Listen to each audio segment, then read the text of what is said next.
Okay. In accordance with the requirements of the open meeting law, please be advised that this meeting is being audio and video recorded. The agenda lists all the topics which may be discussed at the meeting and are those reasonably anticipated by the chair. Votes may be taken as a result of these discussions. Not all items listed may in fact be discussed, and other items not listed may also be brought up for discussions to the extent permitted by the open meeting law. We'll start with any announcements from the commission. Mr. Chairman, because of my absence from the last meeting and wishing to participate in this meeting with regard to some of the issues that carried over, I have completed a Mullen form, and if you could sign that, we'll be legal, and I have done all the past readings and have gone and pulled the minutes and such, so. All right. Any public comment from commissioners? Jack, these are the forms we usually take. Any public comments from the public? Okay. Seeing none, we'll move forward with our first appointment, which is a request for field change. Is anybody going to be present for that, man? You're supposed to be. Okay. Is anybody here for the field change at 244 Pleasant Street? Oh, okay. Have come There you are, forward, please. sorry.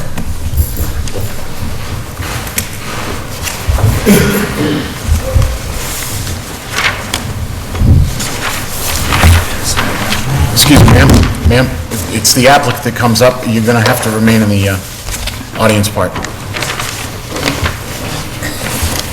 Folks, just to let you know before we start, I'm supposed to inform the public that we have two means of egress in case there's an emergency in the building. One would be the main entrance you came in, the other would be the fire escape to my right. Okay? Pass that down to Bob and... That's the original plan. Get back the diagram you gave. No, it should be, Okay. is it right?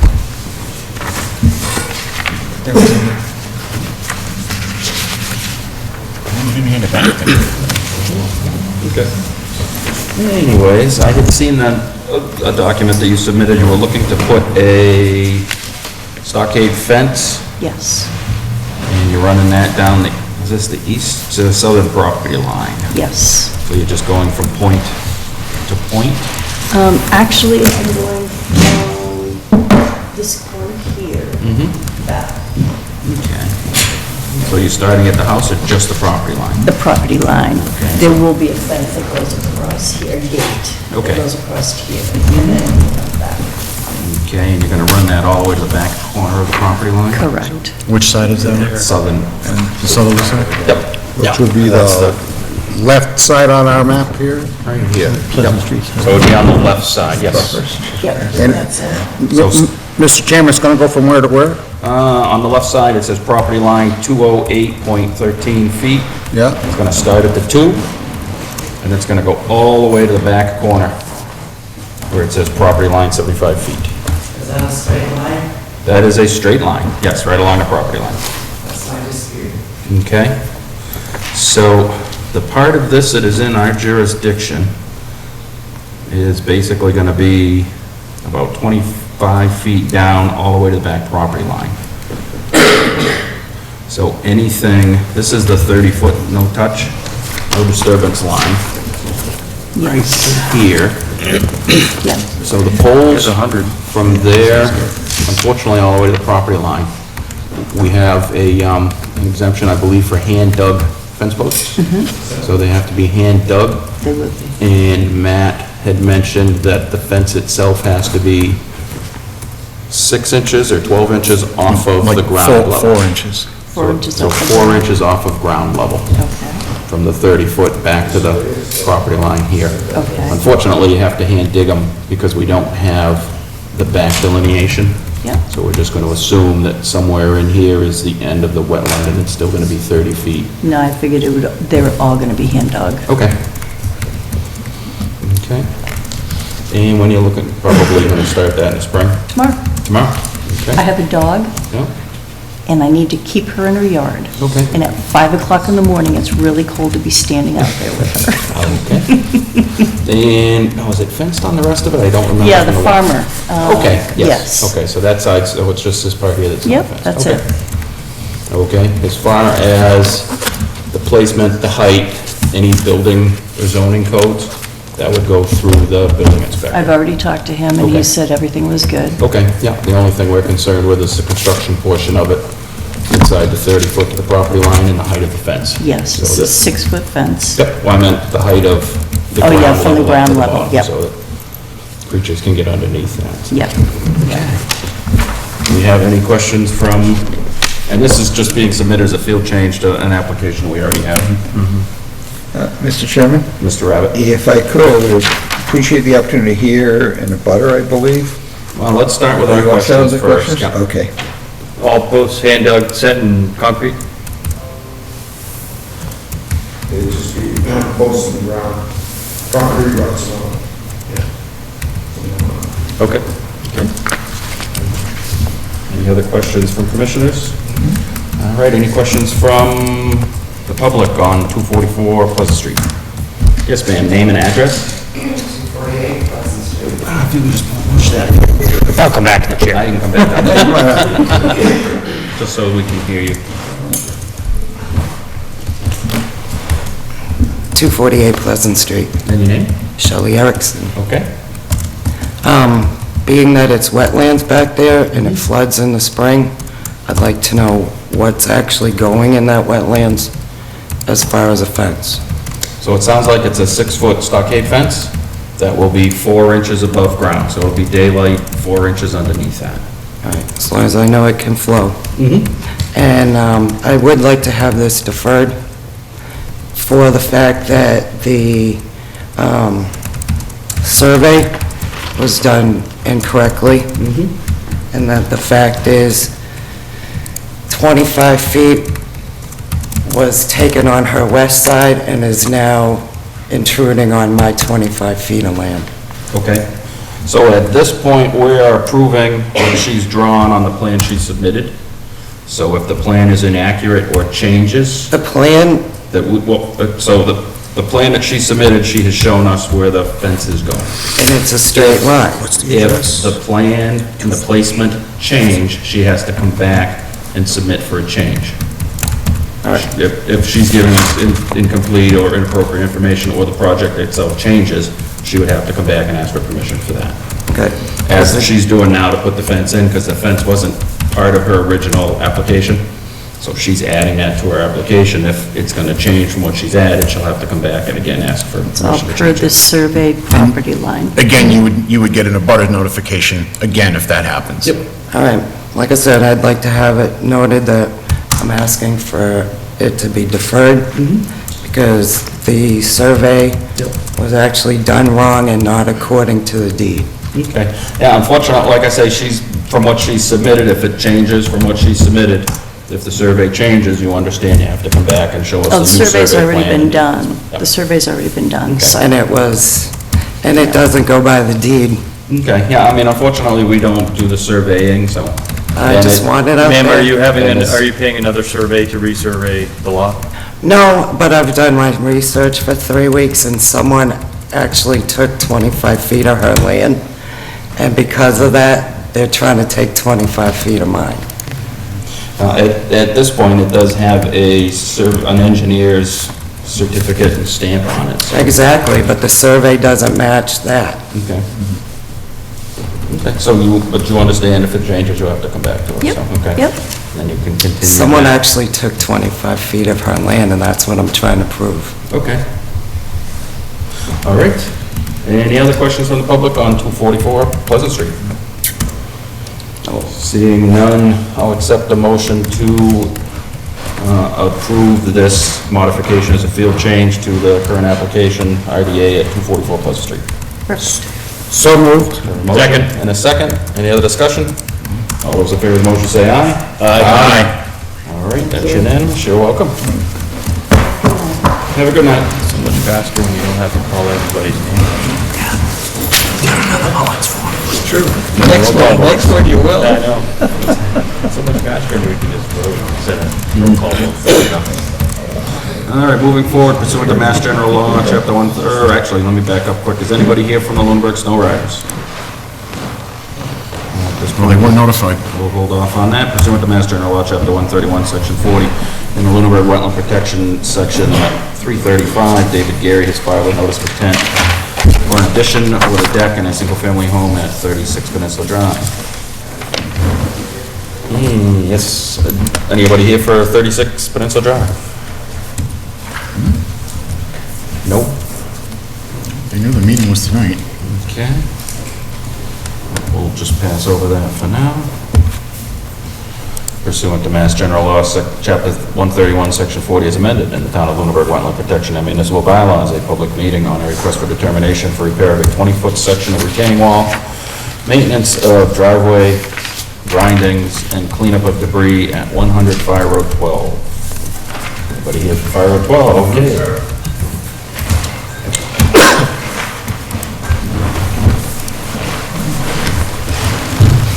Good evening.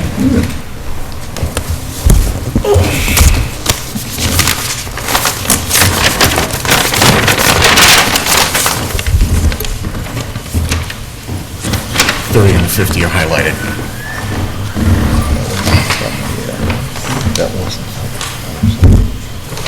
We get out to this one on Saturday? No, actually, Todd and myself went out a couple of weeks ago. And then the following site walk, I think Carl had out there as well. Also, it's been a few weeks, okay. Yeah, Carl, you've been out there too? Okay, so just verify what you're looking to do on that. Looking to, hopefully if the water goes down, repair the piece of wall that fell in, Yep. and clean up on the west side of the home. We took pictures in this area, just clean up of the guy that's been plowing, actually dug up the road and pushed it all the way to the edge of the swamp, Do you basically. have pictures you wanted to drop off? You said you had pictures? No, you guys took pictures. Yeah, we did. So I basically just backlayed those away from the swamp, level it back out, and that's it, clean up the debris from landscaping. All right, is this section of, this is the only plan, sorry, I'll be right back. No problem. So this section of fence is currently existing, those that have been out on site, retaining wall? Yeah. Oh my God, yeah, it's been there since 1969. Okay, and it just fell over, we're gonna put it back, Yep. the same construction, same height, same everything? Exactly, yeah. Maybe with a little bit elevated concrete to get above the water line, Yep. hopefully. Yes, sir. And I do have maintained grindings and driveways, you're just gonna scratch them up? So, no, there's He's got existing grindings. He's got piles of existing grindings that have been Yep. pushed this way to Okay, the plow. that's He's what's just gonna coming. backplate it back. Okay. If here, they're kind of over this way, so he's gonna backplate it back this way. And take it away from the swamp, Yep. you know, pitch it back down towards the house instead of into the swamp. Okay. And this is the Years of plowing that just dug up the yard. section of retaining walls right there. Okay. And I thought he's read in the application something about dog kennels, You did, that's a separate entity down the Okay. road, so, but it's still part of this application? no. No. Okay. I believe he would have to go to the ZBA for approval for That's something like in- that. That's in place. Okay. Yeah. Okay. Lisa's already working on that. And actually, it wasn't part of the application. He actually had mentioned it at the last meeting when we had him here for enforcement. I could have sworn I read it in the application. Okay. You could have read the ZBA application. Okay.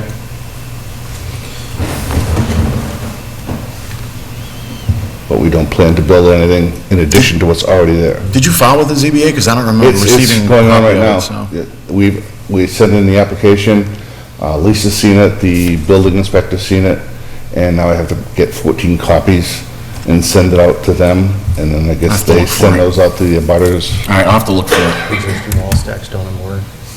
Is that what it is now? Yeah. Okay. Would feel a little better if you probably wrote that. We can just have a brief description on the wall, if you wouldn't mind. Of what fell in and what we plan Just on to doing. document like stack stone and mortar, just to document what it is that you're replacing it with. Repair it, waste of time type of thing. Yeah, exactly. And then we'll just need a. I'll initial it. signature and a date. Yep. Just so if somebody goes out there, we don't all of a sudden have, you know, a wall that's 3 feet taller than everything else, or a whole different construction. No, I hope to keep, I'd love to be able to keep the concrete underwater so it looked like Sydney's wall. Okay.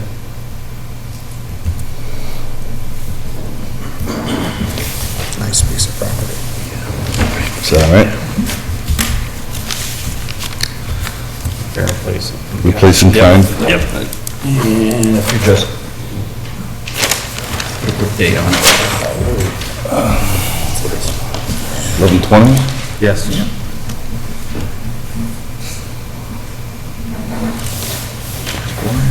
Perfect. All right, anybody else want to see the plan? Done with that one? No problem. And I take it you're going to do that this winter?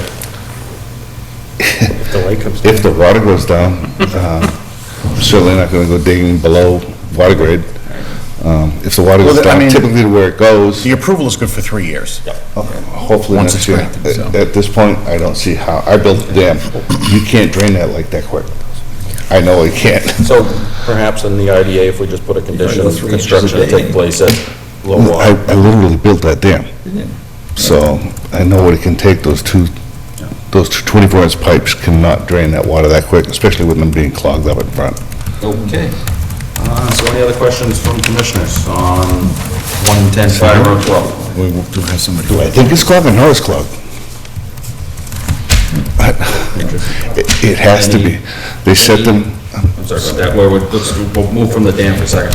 Any questions from the public on 110 Fire Road 12? All right, seeing none, I'll accept the motion for a negative determination with the one added condition that construction of the wall will take place during low water in the wintertime. oh yeah, never So want to be moved. below the water We have a level. motion, Second. we have a second, any other discussion? All those in favor of the motion say aye. Aye. All right. Thank you very much. By the way, if you do get approval for those, for a kennel operation, you may have to come back here. Depending on what you're doing for the setup, because of the proximity to the lake. We have like 19 pages worth of stuff that's being submitted to Lisa, exactly what's And going on. I'll take a look through it All to right, make so that there's no determination. additional building, there's no additional changes, other than what's there. Okay. Other than petitions for the dog kennels, the modular panels, that's really the only difference. All right, super. Thank you. Thank you, have a good very night. much. Yeah. Thank you, guys. All right, moving forward, pursuant to Mass General Law, Chapter 131, Section 40, in the Lunenburg Wetland Protection, Section 335, Steve Powell of 155 Reservoir Road Realty Trust has filed a notice of intent for the construction of a common driveway crossing for 2 single-family lots at 41 and 47 Reservoir Road. Shirley Road on in. Hey, Brian. Oh, yeah. Great, how are you? The chief knows what I said.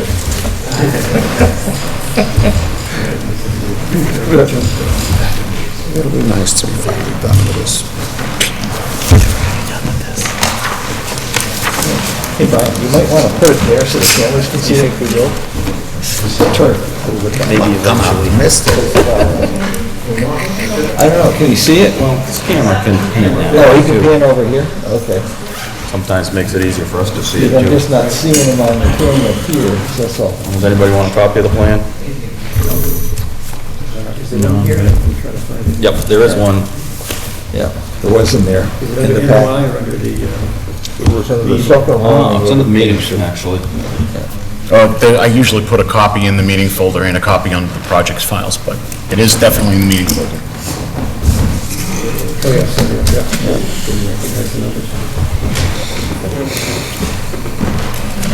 Alrighty, what do we got going on tonight? So, Brian Marchetti, McCarty Engineering, here on behalf of 155 Reservoir Road Realty Trust. We're all pretty familiar with this parcel. The property we're speaking of tonight is 41 and 47. It makes up about 24 and a half acres. Currently, there's an A&R plan that was filed where the land was subdivided to create 9 A&R lots on Reservoir Road. Lot 9 here was never developed with the intention of the applicant owned the back 22 acres. So in order to access it for future development. Because it was never sold and developed as part of the original sale of the 8 lots. So what we're here for tonight is to create just 2 estate lots. In order to access this back parcel of these estate lots, we do have to cross a perennial stream. Before the commission last year for the restoration area, the riverfront area on lots 1 through 4. That restoration work was done and completed last beginning of summer, late spring, early summer. We had a surveyor as built the property, so we knew the exact restoration limits. I submitted that as well, I think under a separate submittal to Matt that we could go over it tonight or another meeting, but the restoration limits were all restored in these lots, it was recorded, not recorded, it was documented, surveyed, as built and state plan was submitted. So this work had to be done first in order to determine the impact that we were allowed to cross the perennial stream here. And I documented that over here in the right column. So the plan originally was to, we had about 18,000 or 19,000 square feet of riverfront area that was available to develop to keep us underneath the 10% threshold. And I modified the impact slightly here to try to narrow it down to minimize it as much as possible. So of the 19,000 square feet that was available, we're disturbing about 16,500 of it. So we're underneath the 10%, we're at 9.75. And that's enough that we feel can be constructed. There's a slight buffer to give us a little bit of wiggle room. That is the total limit here, part of this plan that we feel can be constructed here. The impact to get there, it's going to be a 16-foot wide driveway. Because we are crossing the resource area, we have impacts to the 100-foot and 200-foot riverfront area. We have obviously impacts to all of the buffer zones, but only at the crossing. The only other tight spot we have is right here with the property next down. But our grading limits are outside of the 30-foot no touch, and our pavement limits are outside of the 50-foot no structure. We've met with planning informally to go through this whole process in DPW. They're on board with the plan. They're just waiting for, I want to have our first meeting with conservation just to see where we were with you guys and how you felt. The process moving forward, it's not a formal planning board review process. We do have to file just an A&R plan. So once we file the A&R plan, which I believe that hearing is December 9th or 10th, the building inspector just has to review it after that and issue the building permits. So we felt the common driveway was the least impactful way to access this back parcel. It's a pretty significant size. I believe this lot here is 17.5 acres. This would be about 7 acres. And then development is done on this entire 20-some plus acres. In the crossing location, I summarized down here the stream crossing standards. So we're going to use a contact metal arch chamber or arch culvert. The requirements, so it will be open bottom culvert. The second standard requires embedment of 2 feet deep into the channel. The span requirement is about 1.2 times the bank full width. Bank full width in this location is 12 feet, so 144 inches. 1.2 times, we're up to 173 inches, so they actually make a open bottom metal culvert that is exactly 173 inches. So that's the culvert that we spec. It's in the detail sheet. Openness ratio is required by Army Corps of Engineers is 0.82. We're going to double that at 1.54. The substrate, it prefers to be natural bottom, which we are using. It's an open bottom, so we're going to maintain the natural substrate. And water depth and velocity. Obviously, when we're spanning the existing culvert, it's going to be maintained at existing, so there'll be no change to that. The retaining wall Just and go back for culvert. one quick second, Brian. Explain that openness ratio. So openness ratio is the length of the culvert, so from one side of the road to the other, Yep. divided by the square foot of the opening. the area. Okay. So,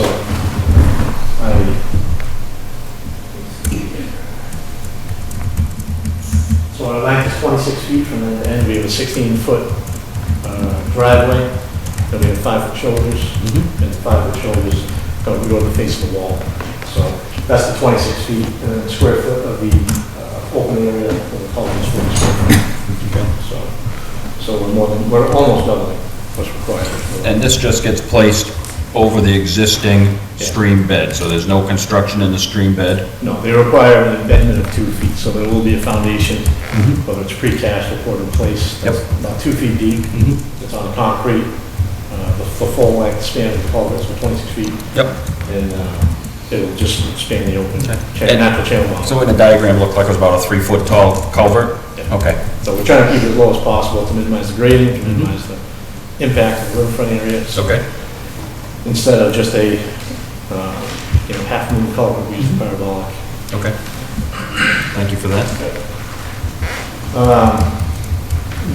So, as I explained, the resource areas in the location here at the culvert, we have, it's hard to see here, but the blue line is actually the bank.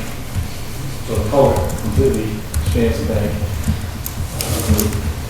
Wetlands are shown this color green here in orange, which is hard to see, so we have about 497 square feet, which includes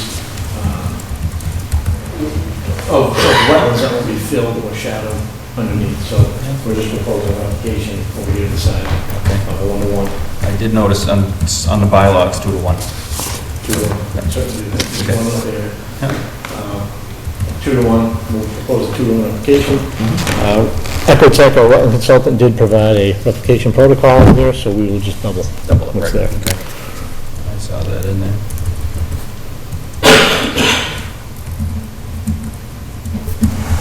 One thing I didn't notice in there, and I'm not sure where it's a perennial stream, do you have any construction schedule for the water line? Does it look like you're digging and placing that under the stream? Yes, so we spoke with the water department. They're fine with it. They prefer that we connect to, they don't require it, but we prefer connect to it so these houses have water. Also, there's a history of contamination a lot behind it. Yeah. So we'd rather set drilling wells out here closer to it. We already have somebody interested in buying this, and they prefer water as well, so this is what we're going with. Being under a stream. Unless you're boring under it. Well, that's, I had that noted somewhere, I thought, but it would be directional drilling. So they dig a Okay, pit on okay. both sides and directional. You are boring under it, Yeah. okay. Yeah. And size-wise, where it's just servicing 2 houses and not a development or connecting, it would be about 2-inch. So we could do a 2-inch main through and one services to each house. So it's a small pipe, it's easy, very easy. to So no do. hydrant line or anything like that out there? Okay. Originally, we had proposed hydrants back here, but, there were plans of this back parcel coming through over the back portage. Okay. And we decided not to. So power, we are connected to the utility bills. So the power is running, it'll be the same thing. Any utilities on the stream here would be directly board. On the plan, it just showed the water under the stream. Everything else, it seems to show in the roadway. Oh, it's a little hard to tell. Yep. Parallel here with. Yeah, put your head up in your cross section. It looked like. It was a little hard to tell, but it looked like you had the box open for the stream and then utilities above and water line below. We'll see what the electric company wants us to do, but if we have to go under the stream, it will be the same technique. Okay. We've done this with sewer in town, underneath a 24-foot plus roadway, and it's a 1-day. Yep, okay. install. Septic systems are proposed on the property, we tested out here, it's all gravel and sand, so we know we're not gonna have any issue with that. Groundwater was well below grade. And that's really it, we're limiting the impact. Now, this was clear cut years ago, but the topography out here is pretty conducive to what we do. There's a mound over here, and that's about it. Where this house is going, but over here, it's pretty flat. The whole way is very minimal grading, very minimal disturbance. It is outside the buffer zone, but we're keeping the corridor, we're grading really tight along the roadway. Just to note, there's no DEP number issued yet. Yes. And it does show in the database, but I'm assuming they must be waiting for the checks to clear or whatever. Chasing, no, they're just behind. Checks are cleared, they have it all, but A couple of requests if we can, so if we can get back out there and take a look. One would be to mark the center line of the driveway. Yeah. Because it's a little hard to get out there with all the briars and figure out where it's going. So if you can mark them like every 20 or 25 feet through the thick, and then we can see further, a little further. The second would be if you can mark the replication area. How was that location? so this is you can see the blue lines, it's the narrowest part, so we have the smallest crossing. Ideally, it was, all the contours that was just adjacent to the stream, it was open area where it's flat. It just seemed like it was an easy spot. If you prefer something different, we certainly could. No rhyme or reasons why it had to be there. Brian, just the composition of the driveway, what's it gonna be? If this were proposal to us, okay. You're gonna pave it? So we have a little bit of a stream working its way down. It's a little higher up in the hill. Would we be looking for any kind of a retention capability or diversion, so that it wouldn't just wash right into the stream? Well, the bituminous isn't going the full width. is 16 it? is the driveway, 16 feet wide. Yeah. Are you pitching the driveway one direction or the other for runoff? It's all, it's pitched right now, so it's just the inside, the down Okay. side. And we didn't propose stormwater runoff, it's residential, it's 2 lots. It's not required by the Mass DEP, it's not required by the local bylaw. This material out here, if there's ever a site you want runoff, you don't want to, We get it. the water's gonna disappear immediately. Mm-hmm. My concern was just somewhat closer to the stream. Is it gonna carry anything in there? Like any construction project, we have a road control installed, we just have to stay. Yeah, but after. Well, yeah, I mean, the road shows staying until the shoulders stabilize. You see how narrow we have when we're working here. Is, the limit grading here is very, very minor. The road controls can stay in place until it's stabilized. So once it's stabilized and there's grass established or whatever, what ends up doing here, there's, I can say there's going to be virtually no really opportunity for siltation around here. And through there, it is, so like you said, it's 16 feet, but they've got 5-foot shoulders that'll be grassed on either side. Okay, so it's cut in. I know, Mr. Chairman, in the past, we have, whenever there's been any kind of a slope on a driveway, we have come in and asked them for, put riprap or something on either side, just to keep it clear. If in the case of they're doing sanding and things like that, I don't know how steep that was, because I didn't go up into the bushes like you Should did. probably take a, when they get it Yeah. marked, we can take a walk out, but it didn't seem like you had any tremendous grade change out The there. only grade change is right here. Yep. Yeah, the grade change, there's a significant grade change right in there as well. Up here. Well, as much as we can walk. This is where the grade change really is. Yeah. Right in here. We also were, right in there. It is a slope edge. It comes up the hill, it's going down the line. It's certainly increasing the slope.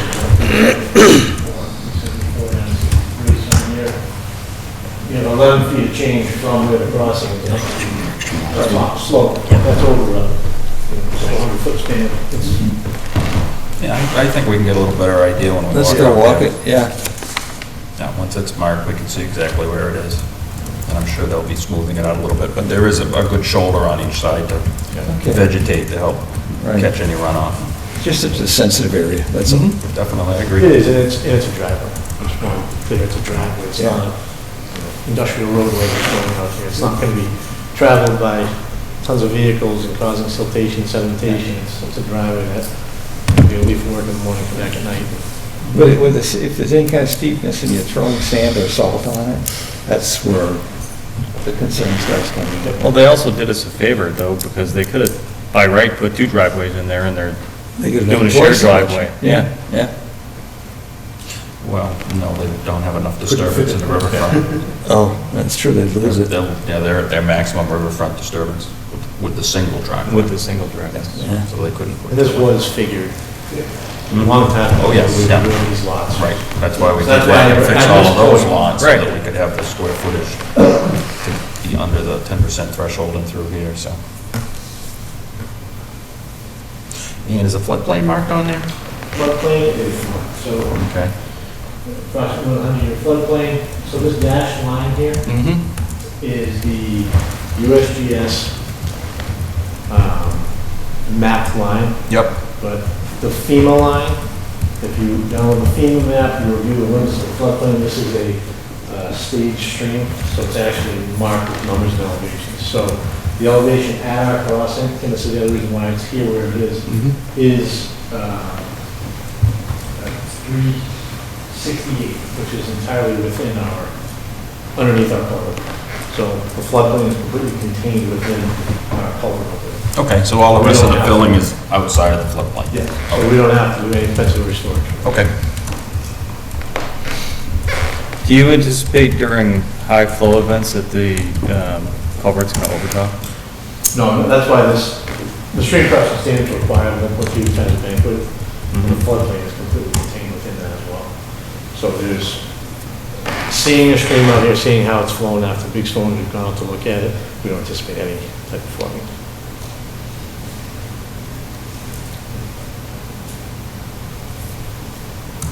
Is the culvert just one piece for the 26, or you have to put?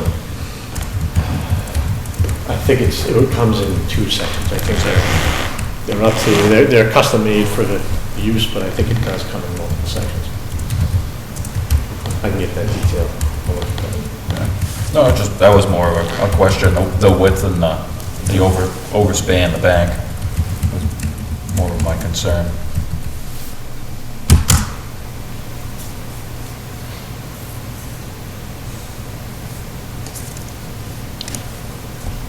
And if we could just, if you get a chance to get a schedule of work, you know, clearing, boring, then we're gonna start taking out the topsoil, tucking out the topsoil, boring. Yeah, I think that should be made a condition. Yep.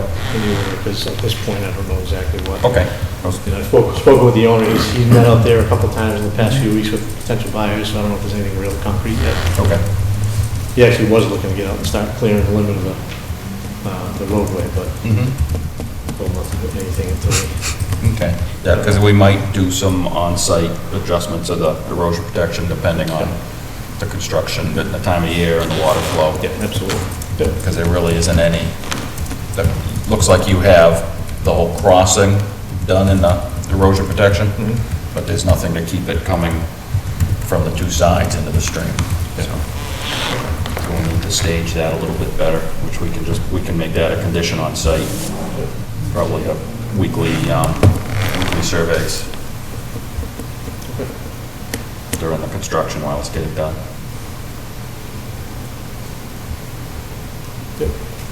Okay. Well, the marking is my biggest part, 2 to 1, I mentioned, and you explained pretty much everything else for me. Any other questions from commissioners at this time? Nope. Bob? Nope. Okay. Any questions from the public on 41 and 47 Reservoir Road? All right.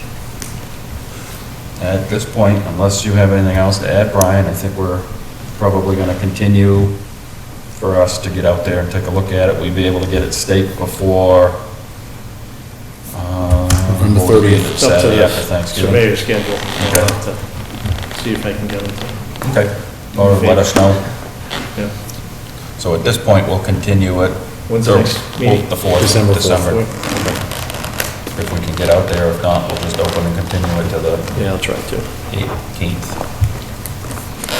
All right. Seeing no other comments or questions, I'll accept a motion to continue to December 4th. So moved. Motion and a second? Second. Any other discussion? All those in favor of the motion say aye. Aye. Thank you. All right, thank you, Brian.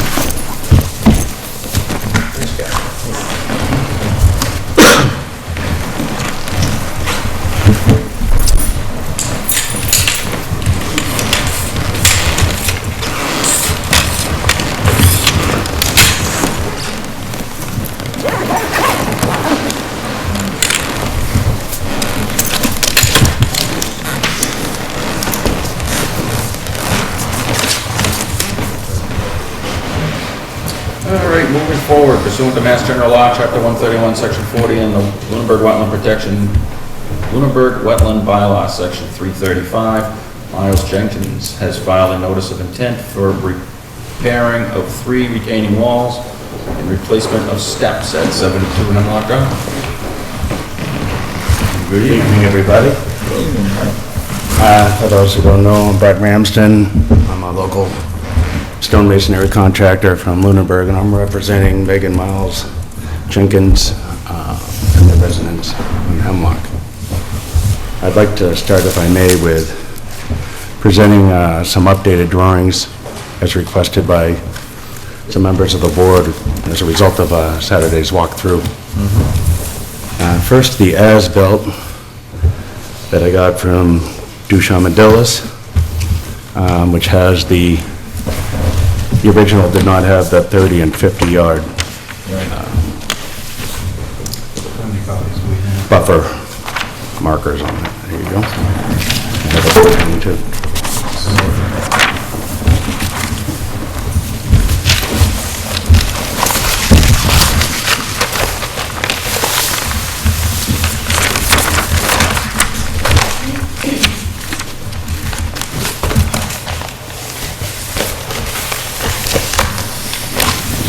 Secondly, I have hand-drawn updates. Sorry, it was just printed. I don't have a CAD program, so this is...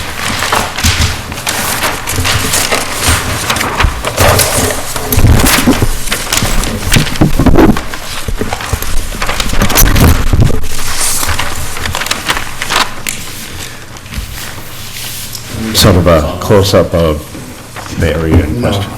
Yep. Now, this one now shows as well, the 30-foot buffer and 50 as requested. So I didn't know, Richard, if you wanted to start in a particular area. Probably start at the top here with what you're looking to do, and we'll work our way down a little bit. All right, let's do that. So as you see here, Upside down. This is the water. This is the water up here. There's 3 walls there now. I'm only seeing 2. And the upper wall, had a sort of like a, I don't know. I don't see it. If anything's going out, it's not in. It's actually going in. So I'm not real comfortable with that. Well, this is existing condition. Yeah, that's what I mean. Yep. If you look at the existing condition, this wall actually goes in like this around the trees. I'm sorry, what was the question? No, it went in, because the trees are marked there. The trees are marked, and then it came out where it was bowing out and falling out. Was that belly? You get some pictures? Yeah. You took some pictures, there you go. Go ahead, I'm going to try to pull. I think it may have continued through these steps a little bit, but... And the level, and just on that drawing, the level of the lake, does it seem to be shown, or I'm missing it? I see the elevations starting up the hill a little bit, or maybe it's the wall, I don't know. Yeah. Are you saying 370 is at the lake? No. Basically, probably the wall's higher, and that would probably capture the base of that. There, 'cause I think the level of the lake is significant here, so we know what the total, how steep that is, because it's pretty steep. And it doesn't seem very steep when you look at 5 feet, but I think maybe we're missing the first wall, which is Yeah, that other wall was collapsing, mostly underwater half the time, right? That one was at the regular water level. And now you're really butting up against this wall, and I would think that carries over to 370. It looks like the top of the wall was about 370. Yeah. I'm guessing that that's the top of the wall, not Yep. the lake. Isn't No, it? yeah, 370 is not the lake, that's It's the not top a of the lake wall. bottom. Okay. Just so I get reference to. Pictures of- On the drawing I have, my elevations have different numbers because I have a different benchmark here. However, I do have the bottom of the lake elevation as opposed to top of wall. That doesn't show the full water mark either.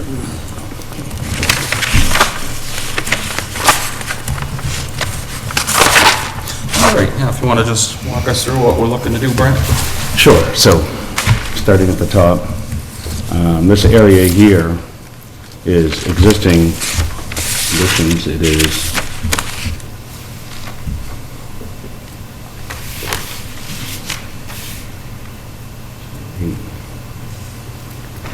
according to their plan, yeah, it's 2 feet higher than where this, I'm sorry, it's 4 feet higher than this existing wall here. It's hard to tell with the way they mark those lines on the side. And if you were there, you can see it looks that it's been added. There was already obviously some kind of a hill there, but it looks pretty obvious that someone added more hill. We have a picture Right, you were gonna bring a from picture. 1998, which still shows a hill. I don't know if those of you there can recall. It became pretty steep, and there was actually a retaining wall on the street side. Actually, Jack even pointed out. Yeah. And this is before that existed. There's a freestanding wall there that's not retaining anything. So it was at one point That's like a little bit doesn't it? lower. Yeah. And the object is to lower it for the reason of, you feel like you're climbing a mountain to be able to go into the back of the property, and you just keep going up and up to be able to go Picture back that front down. steps. It is just beyond the 30-foot buffer. Right here. All of it is between the 30 and You can see the outline right here of this part right here. Yep. And it drops right down. I think from here to here it looks different, sure. Right now it's about 2 feet. They're looking to bring Yeah. this crown down a little bit. I don't remember, but it was all bricked up. There was brick in there too. Too much of an issue there. Here, I'm seeing in this, I'm not sure what we're supposed to be looking at here, but is the deck that's in this picture, is that the same deck height that's No, there currently? That's the previous deck. I think that deck is slightly lower. The other one is right at the door threshold. Right, so he's down 6 inches at least on that deck. Yeah. I'm sorry. That's it right there. And so right, you're basically gonna peel off a part of that top of the hill, is that what you're gonna do? Yeah, that's all we're Return it- doing, is just take a Return chunk it top to what it was? eliminating some of the Right, on the other side, the. other fall side off of the real hill, fast. especially because there's just so many stairs to get down to the water as it is. Did you say the deck in the picture is not the deck that's there now? As I understand, the deck that's existing is after this deck. Okay. It's certainly bigger. But I believe there's a step down to that deck, and the existing deck, This is the best I got of the deck from the can I front. get a picture of? This is the deck from the front. From the water? Door, on the side. But it's, the deck that's there is that height now. I think this is the height that's there, correct? I can't be sure Yeah. without going 'Cause I back, think but I these step- believe, I these thought it steps are the was steps that about are threshold there. height. And there's a little bit of a wall, like Yeah. there's a little knee wall, Yeah. so. I'm not sure that level of the ground is much different than is there today. No, I think this is pretty much what's there today. Yeah. I mean, how old's a picture? Do you think? It's 98. I believe it looks different myself. Yeah, there's bigger shrubs. I'm sorry? There's bigger shrubs. shrubs. Yeah, because you've got all the shrubbery along here, so you don't really see Yeah. the stairway, but I don't think they ripped the stairway and put a new stairway. Yeah, there's no retaining wall there, and it's Yeah, well- certainly less steep. As you walk up to it, Yeah. as it is now, the earth swoops up when you get there. Yeah. That's pretty gradual. But this is away from the water. Right. Right. Correct, yeah. Is that? Either way, it would The be, stump is there still, is that big tree is there? No, I thought the stump was over here. Yeah, a little further there somewhere. outside of the picture. So if we're starting up there, the patio that's in the 50 now, once you're done grading, is that square footage going to remain the same? This here? the walking footage? Yes, we can increase that. Okay. We may So even, Rich, I'm sorry, I didn't get that question. the upper landing, is the square footage in the 50-foot of the patio going to change? It So, is not. the blocking, you're just going to put the stairs in and, yeah, we're just changing the stairs to make it the ability to get up and down. okay. As a matter of fact, a lot of this section is going to be reduced. Most of this is 6 feet wide now. Okay. It's just stone and cement, kind of, you can see it all on the as-built, it's all over the place. So we're eliminating all of that and reducing the non-permeable areas, and this is all going to remain, it's all going to become permeable. There'll be pavers, but there'll be no polymeric sand involved. Water will penetrate through all these walking areas, Okay. except for where the stairs are, of course, it'll be solid granite. Yep. Yeah, so this right now, for those that weren't there, is just kind of a running slope. And you kind of have a few steps that you step on, and it's a running slope. So you do get quite a bit of runoff from the top portion running down to this next area. So in flattening it out, that will help increase the permeability of the area, because that'll slow the water down. So I didn't, you mentioned polymeric sand, one of my favorites. You say there'll be no polymeric sand, or there will be? There will be no polymeric sand. Polymeric sand is, it has many good uses, but in this case, it would work against us for permeability. Polymeric sand sheds water.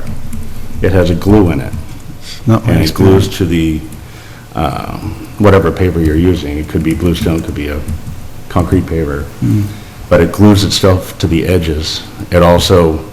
It is spongy when wet. When dry, it's quite hard. Quite hard, right? But it actually repels the water runs off of it. If you were to pull some up on a wet day, it's dry underneath. Because It's made to glue.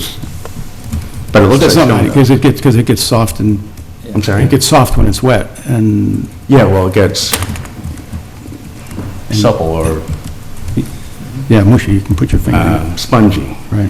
Which is one of its good qualities, because with New England's frost moving, it allows a certain movement without it actually breaking apart from the stone. So what is going to go between the pavers? What is? Yeah. I plan on just putting some stone dust or sand. Mason sand is a nice choice. Stone dust, they both allow water to go through. Sand will and stone dust. I don't have great experience with that. I don't have great experience with that, because it's great for a while, but then it gets dirty and the grass starts to grow and things grow in it, and it's Well- not so pervious anymore. Yeah, I mean, grass can, different things can germinate in the joints. But it still remains permeable that way. There's really no getting around it. Anything that allows water to go through can certainly grow something. It requires a little more maintenance. Yeah, that's, Zip along a little bit with the design, and we can get back to the construction materials and techniques. So we're bringing this down to what grade? 10268, which is just barely above 10258, which is where this upper stone wall, the top Okay. of that wall is. So it's basically gonna be flat across here? Right. And With we're just gonna have enough pitch steps, to keep concrete, cover. or you said granite steps down to this level, and what is this level? Yeah, this level is 100, that's the Okay. benchmark. Okay, so we're going from 102 and a half to 100? Correct. So how many steps is that? 5. Okay. And then this whole area, what does this exist right now? Right now, it's very, very tight.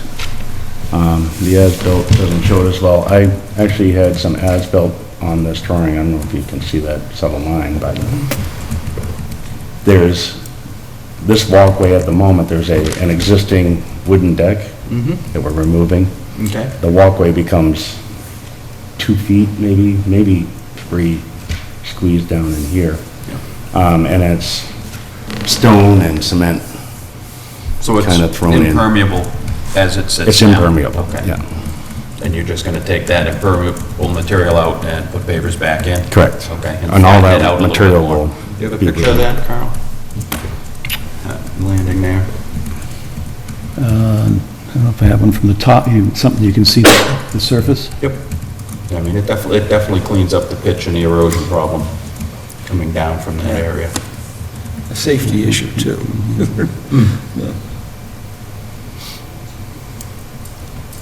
Are you gonna be putting I think I handrails have up it down there? view. Are they gonna be putting handrails up there at all? Actually, that's something they've been talking about, certainly one along here, and they have talked about putting handrails on these longer stairs. That's as close as I get, Even though it's Richard. not, you know, it's not really looking. That gives you an needed for idea code, of this but- walkway coming down. Right. Yeah, but it And then doesn't get over He's to the... standing right here taking the picture back, so. Yeah, I would note that there's no DEP number on this yet. No DEP. Bit crazy, huh? Somebody was being creative. I'm sure it evolved. It was something like me doing it. In winter, you better have your skis. Yep. Yeah, that's the issue. And there is, so then from that level, you're gonna put boulders in to hold back the banking, and you're gonna drop Correct, 4.5 yeah. feet. My submitted drawing, Matt may have, is actually remnants of the wall here, that would have had a wall going to this one side of the stairs or to the right as you go That down. is this level right here. And we could talk about this wall in a few minutes. Flatten this area out, lower that, this small patio. Is this deck now, we're just gonna flatten down. It's a pretty steep bank. It's a pretty steep Very bank, steep, so he's yeah. definitely flattening it out to help hold give the water a chance to percolate. So, and it's all stone and pretty impermeable as it goes down now. But it's not gonna be, it's just gonna be hand-laid boulders in there to hold it back. Okay. And only as many as necessary. Okay. But yeah, this gives you a good idea of the steepness of the slope. It's really steep. Have you been out there? I've been out there. Okay. All right, and then going down from there, Then we have another, as he said, the patio, all similar pavers, same Yep. pavers. Yep. With just enough walkway to get you to the next stairs, which is all solid granite. Yep. And then we have, you know, the lower area that will, once finished, will be also walkable. Yep. And the pavers will stop here, and we'd like to have them go down to the other stairs, and that's it. So this is all pavered too? That's correct. Okay. What is it now?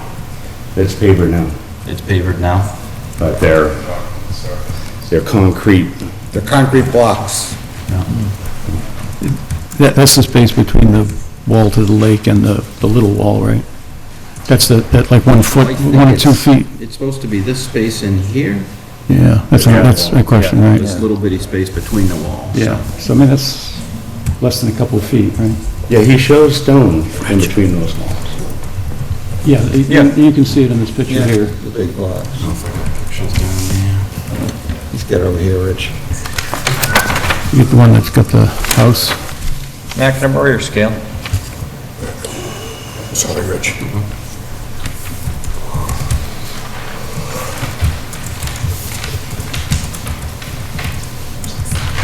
So on the plan, this looks to be from outer edge of wall to the other outer edge, 3 feet or so on the plan? Down there, well, this is a good picture of the of that piece of it. So Jack's So you can walking s- this. Jack's walking it, you can see So, the, yeah, the big, it's shown 2 the feet big here. square thing's here, and it's pretty wide, but then it gets pretty narrow Okay. as you It go gets down. real. It's It shown gets 2 real feet narrow. on the plan. Okay, Yeah. so one of the areas that we had questions on, if you turn that back a little bit, Carl, is the wall above Jack is this wall here. Right. Then this wall that they're proposing is where Brett is standing. He says that the rubble below the wall that is there was another wall at one time. So the wall that Jack's walking on, and correct me if I'm wrong, Brett, is the middle of this right here. In the middle, right? So they're looking to bring a wall 2 feet out past the wall that's existing now. Yeah. And if you look, if you blow that picture up, you'll see that the existing wall, or the latest wall, is of a different stone, it's flat in nature. The big, larger, round New England stone is all down below, is the original wall. And if you see this crazy sort of enclave, if you will. Yeah. I just can't figure out why they did that, but they stopped the latest wall rebuilding here. And I have a picture. This, I don't have a this one here, this goes on. Yeah, that's, Yeah. that's right. And you'll see that the existing wall from here over is of all that material that's Right. down below. Right. Yeah. But beyond that, you have, let me show you that one.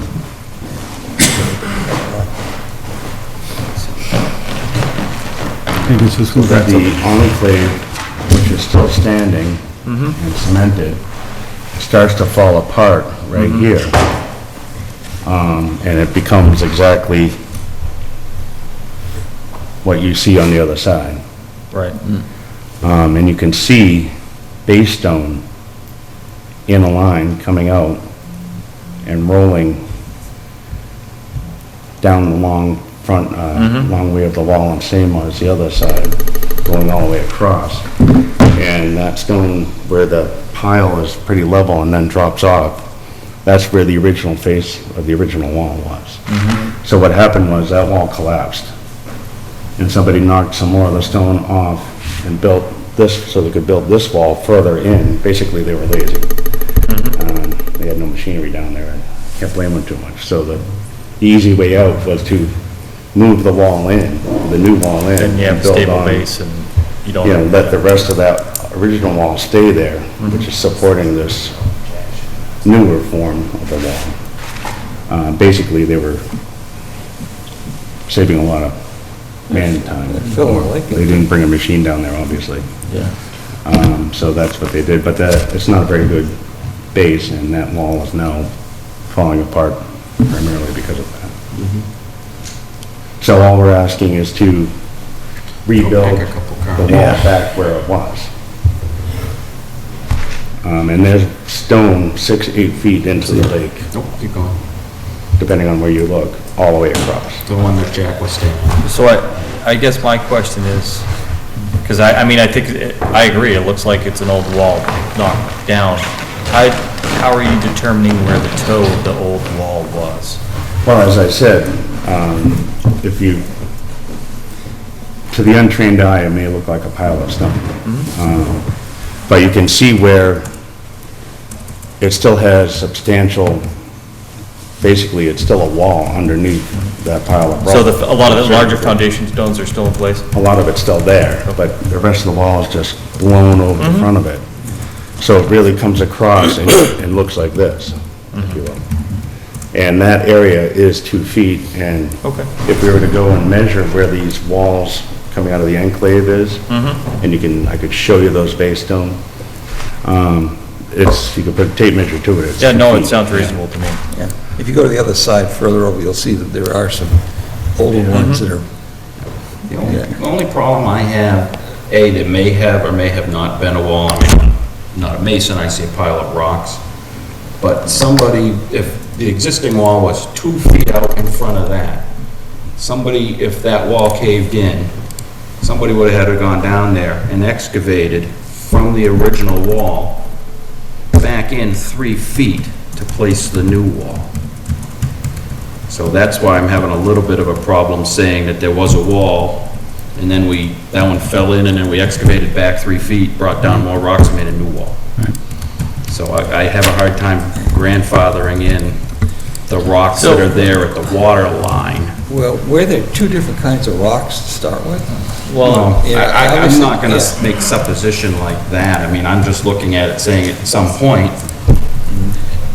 if we had a wall, somebody excavated back 3 feet, which I have a hard time thinking that people are gonna be giving up 3 feet of waterfront property, myself. I It mean, would and explain- looking at it being there. It would explain And I mean, super and the tight wall's walking been there areas. for quite a long time, so I have a hard time grandfathering out into the lake further than what's existing there now. Were we able to find any pictures of The it shore down here. Of it completely full and stuff. from the old wall to the new wall? From my perspective, right here, coming out of the enclave, there's still existing wall. The top of it has fallen off. You can see the base stone, I tried to point out to you that Yep. other day. Yep. That clearly shows the stone coming out to that distance. And it would, I'm just, from my own experience, if we were to rebuild that wall and we had no machine and we wanted to stay a while, I would have done what they did, being lazy, if you will. And you dig into that wall so you have something more substantial to build on. And the other thing I'm looking at is this very thin walking area between the walls. Yep. Does not look like someone would have done that from original plan. I mean, it's not even safe. Okay, yeah, but I mean, at some point, the grandfathering kind of goes away. I mean, we don't have an idea of where the wall was, we don't have any pictures or any diagrams or markings on a deed. I mean, something to say, yes, the wall used to be 3 feet further out into the water than it is today. So, from the way I'm looking at it, if you're putting that wall 3 feet out, you're filling 3 feet out into the... No, into the just 2 lake, feet. so- 2 feet. Right. So the wall is gonna be 1 foot thick. So the face of the wall that you're proposing is 2 feet out from the face of the wall existing. Correct. So we're filling it, we're still filling 2 feet out in the wall. so. Well, you're actually not, because some of the wall, the original wall is at water height Yep. in spots by the dock. And all along, you could put a measurement to it, but it varies anywhere from 1 to 2 feet or so below full water level. And there's stone 6 or 8 feet into the lake, there's a lot of volume out there. So if that was brought back in from the lake and then essentially piled back at that 2 foot mark, the differential of water versus volume of stone,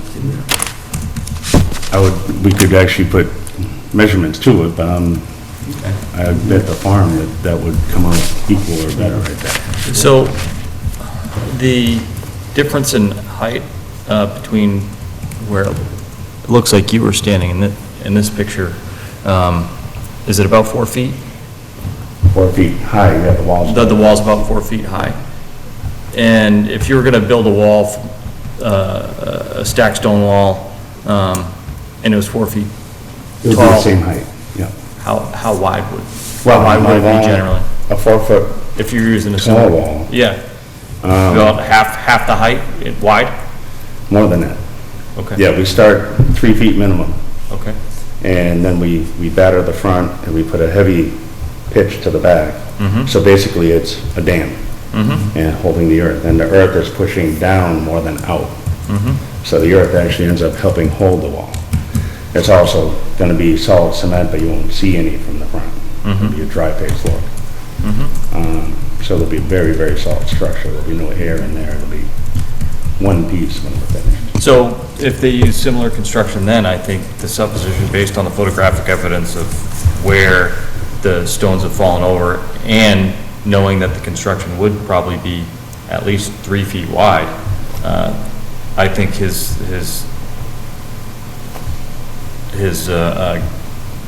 supposition that the wall came out 2 feet, I think is perfectly reasonable.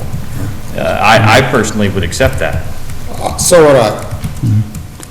I have the same struggle that the chairman does. Just, having been there and seen it, and I don't have the eyes that you have, for stones. It's clearly two different types of stones, but when I look at it and I look at even at the ends of the walls, it doesn't seem that there was, that they were further out. So and it may have been, I just don't have enough, hard evidence on the ground there to justify going out. What, two more feet, is it we're talking about? 2 feet. 2 feet, yeah. And I think it's a lot of people out there that probably like to go out 2 feet further in the lake, but I just don't see it and would rather. I've seen us approve walls with remnants of, all we have is a railroad tie or something like that, and we say, well, that was the wall line. Yeah, that's pretty clear. Here we have stones along the entire face of the wall. At least, that's what it looks like from the pictures. I didn't go on the sidewalk. Yeah, but we don't know the history. I can take you to places on the lake that there are stones that look like that people brought to protect the shore, right? And which you would want here, because can you imagine the wave action under that wall there? If I lived there, I'd be... You don't get much wave action in that cove. Mr. Chairman, I'm just thinking that, okay, we've got two separate kinds of stones. We know that it's pushed out.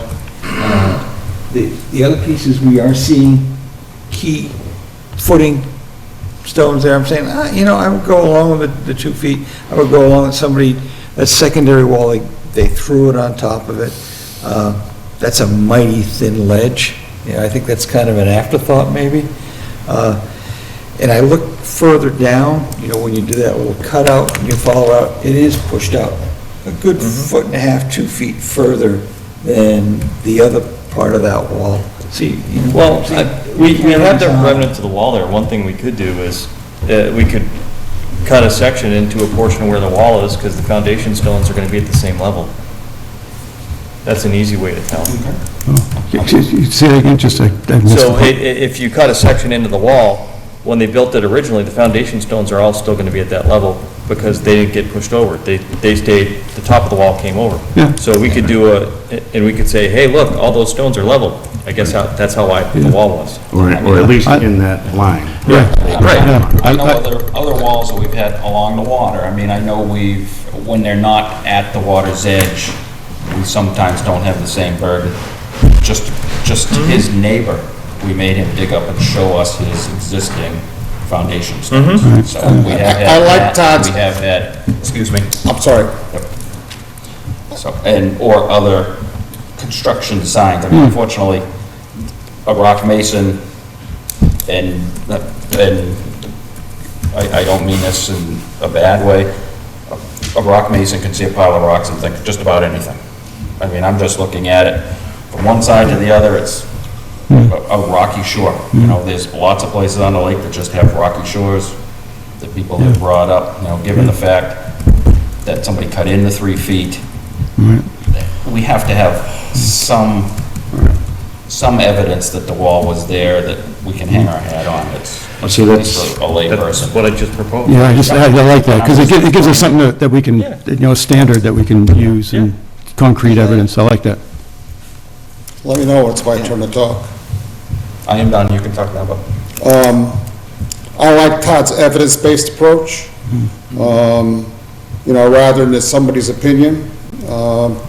I think that's a good way to go.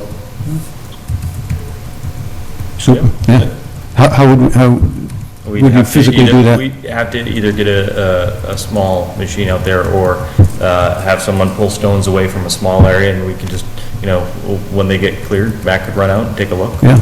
Take some pictures and document where it Sounds is. like fun. I'd like to be there. I've got experience extending back to Like you. 1980. We were gonna hope you were gonna do it. We were going to watch, right? With the camera. Now's the time to get out there where the water's down, you can excavate a small area. Someone get the man a new shovel. There you go. I'll bring my gloves. No problem. So, yeah, you mentioned machine. There's no getting a machine down there until they... Yeah, no, and that's fine. But if we can pull out, I would like to do that. I'd like to show you the... that would be fantastic. That would be wonderful. Okay, so in my session where that's still in flux until we get shown that, we were talking about the alcove here. Yes.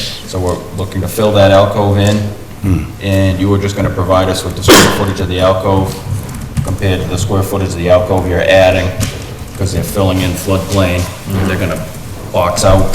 One thing we didn't mention yet is, I didn't mean to cut you off. No, go ahead.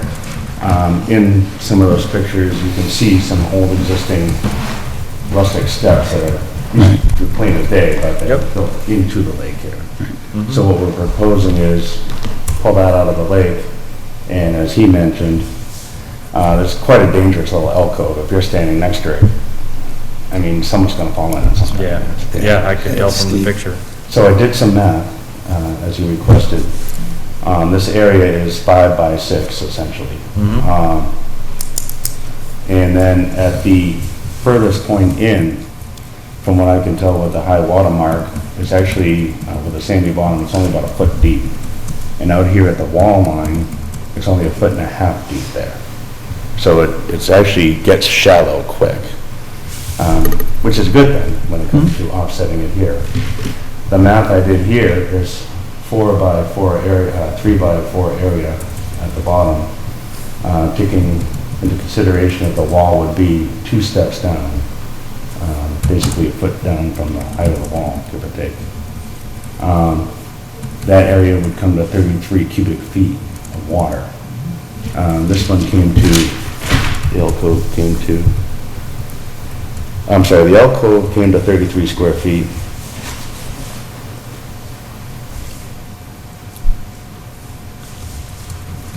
Oh, I got it right there, sorry.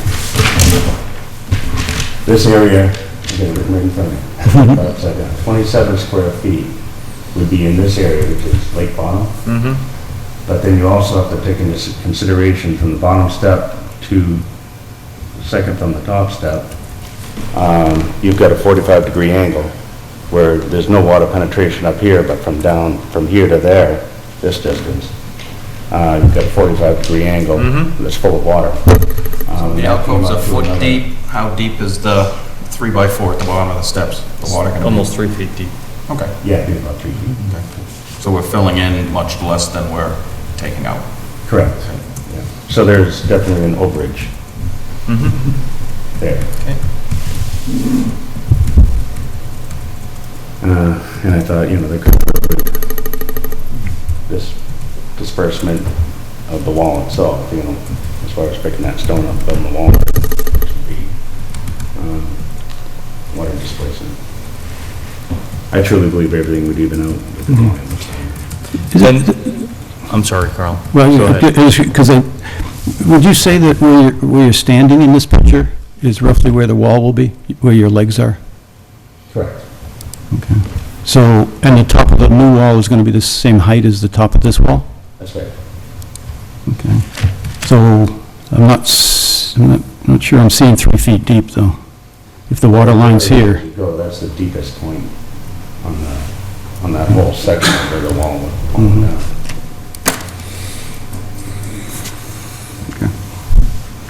It would be great to have a site visit, then everybody can see it. Yeah, right, yeah, exactly. And we can do this I think the 3 of investigation. us are. Yeah. And it sounds like Bob's been there. The only other question I had is that lower walkway, that's gonna be, I'm sorry, what was the question? the lower walkway, that's gonna be, That would pavers? also be a permeable surface. Okay. Pavers. It's not gonna be grassed. It wasn't meant to be, but we Okay. could, I mean, it's open to suggestion. And we could also, I could put numbers to it, but you can see that there's a large number of impermeable surface, large volume of it. You dig back some of the runoff on it, and the concrete and the stone just keeps going. These are stairs that just are spread out over this whole area. I mean, if we can get an estimate of what the impermeable, existing versus proposed is, I'd like that documented on the plan. It's gonna be a little hard to do just because this is also sloped, because it's not impervious. I mean, there's just flat stones here, everywhere. So I don't think you're gaining any, or you're not taking away any more impervious surface than what you're gonna be putting back into the pavers.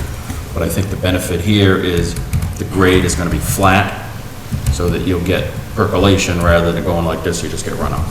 So, myself, I don't have a problem with that. I think it's a net equal with what's coming out for impervious stone, what's going back for impervious block, but you're gaining it in the grade because you get percolation in between the blocks there. Agreed. The lower walkway, will you, is that will be slightly pitched Very slightly pitched, yeah. towards the lake or away from the lake, or? Well, we generally do a 1% pitch on something like this, which is really not noticeable to the naked eye. Sure. And where spaces between the pavers, the amount of, the speed of runoff would be, basically it's just enough pitch to prevent puddling. And if the water rolled at all, it would just be enough to get to the next joint, basically. So allow that permeability. And that was a lot of the point of all of the walkways. But right now, you saw that, that's just, the water's just flying down that side. Well, I guess to further clarify, are you pitching towards the lake then, as opposed to pitching inboard and then, running a gutter with Well, you your kind of grade? have to answer your question, you kind of have to pitch away from the, as you're working your way down a slope, to pitch a slope towards the hill. In the long run, you're asking for trouble. You're going to cause puddling of some kind. Right, unless you install the drain. I suppose you could. But where would you send the drain? Well, I'm just, all I'm thinking about is that during a heavy rain event, runoff going down into this lake, that's all. So if you pitched it slightly backwards, then whatever runoff hits that level won't fly into the lake, it'll go to a drain system or something like that. Or we can lip it so that the water gets stopped, at least on a 1-inch That stone. actually isn't a bad argument for this section here. Yeah, but so it holds a little bit of the water so it gets a chance to percolate. And all of these walls will have full crushed stone footing underneath them, which is essentially a dry well. That water would go to... Yeah. I'd much prefer to go through that crushed stone backfill than off the front of the edge. Yeah. Right, the second wall, how tall is this wall gonna be? How tall? Oh, this wall here? Yeah. I'm proposing 3 feet for that wall. This section right now is incredibly steep, I don't know if you recall. Yeah, oh, yeah. Really steep, and I can't imagine rebuilding that wall and leaving it that low. It just doesn't make any sense. Water is definitely flowing down that hill as it is. So that, raising that wall, I see there's a tree behind the proposed, yeah, we weren't proposing to remove that tree. well, I'm just wondering if you needed to push this wall, if this is to scale, I mean, how close can you get to that tree? We probably have 1.5 foot of room Okay. from the back. So if you needed to push it back for whatever reason, you might have a foot or... But the current, Yeah, we could have a little wiggle room. but the current wall is only about a foot at most tall. The current wall is only about a foot. It's mostly about 1.5 foot. Yeah. The majority And so of if we go, But we can look at that in the back. but when you go up that much, I'm just worried about the tree, because there's a lot of Well, fill. that was one of my questions. Right. I'm worried about it as well, and if we, once we do a test pit out there, if we say, hey, the wall's only a foot out from where the existing wall, maybe this pushes everything back, we want to see if you have room, or we're going to have Right. to, there'd be a special consideration maybe at the tree or something like that. So is the foundation that you explained to us on site and did a little tonight is pretty substantial? Is that going to be under that wall too? Well, it would be, but this wall would be smaller. So on a 3-foot wall, we're going to be about 2 foot wide at the base, most of it. And when you come to something like this tree, we're very careful about how we're digging around that tree. You want to destroy those roots. So we uncover all the roots we can carefully. And usually the roots are deep enough, but it depends on the type of tree. Right. But one thing we've done in the past is we've actually bridged roots. And when we bridge roots in stone, we purposely leave 2-3 inches or more around these roots, giving them untold amount of years of growth for those roots Yeah, before this is, cutting things down. that's a pretty good picture of the tree Yeah. we're talking about, I think. Yep. So you do have a little height there, but as long as you're careful about the roots. And your earlier question about covering the tree trunk at all as it comes up, if I heard you right, it'd be very easy to counter that by doing a very simple. It's a simple Right, thing. they- Yeah, and this is, I'm glad this picture's there, because the tree's further back and Yeah, higher up it's- the hill than I thought, so. It is further might up be the hill, isn't it? Yeah, so it might work, Yeah, I mean, Yeah. actually, a 3-foot wall might help keep those roots covered. maybe, yeah. Didn't pull that myself. I didn't either, but noticed. And that's the, And then the last wall we talked about was this one here? I'm sorry, this one, yeah. Yep. Yeah, so that one, Now, I brought one it's of my, just as it sits. Goes out from the corner. It goes out. They were proposing to come all the way out here and gain all of this area. So when we were on site, we talked about going in behind these trees and going straight across to try to keep, because that's all in the 30-foot. So and it's hard to tell because we don't have any dimensions on here from the house. And I think you were looking to bring that wall out to about here. right. Right. So, and I had recommended that Actually, he tries to bring it back to about Actually, here. Here.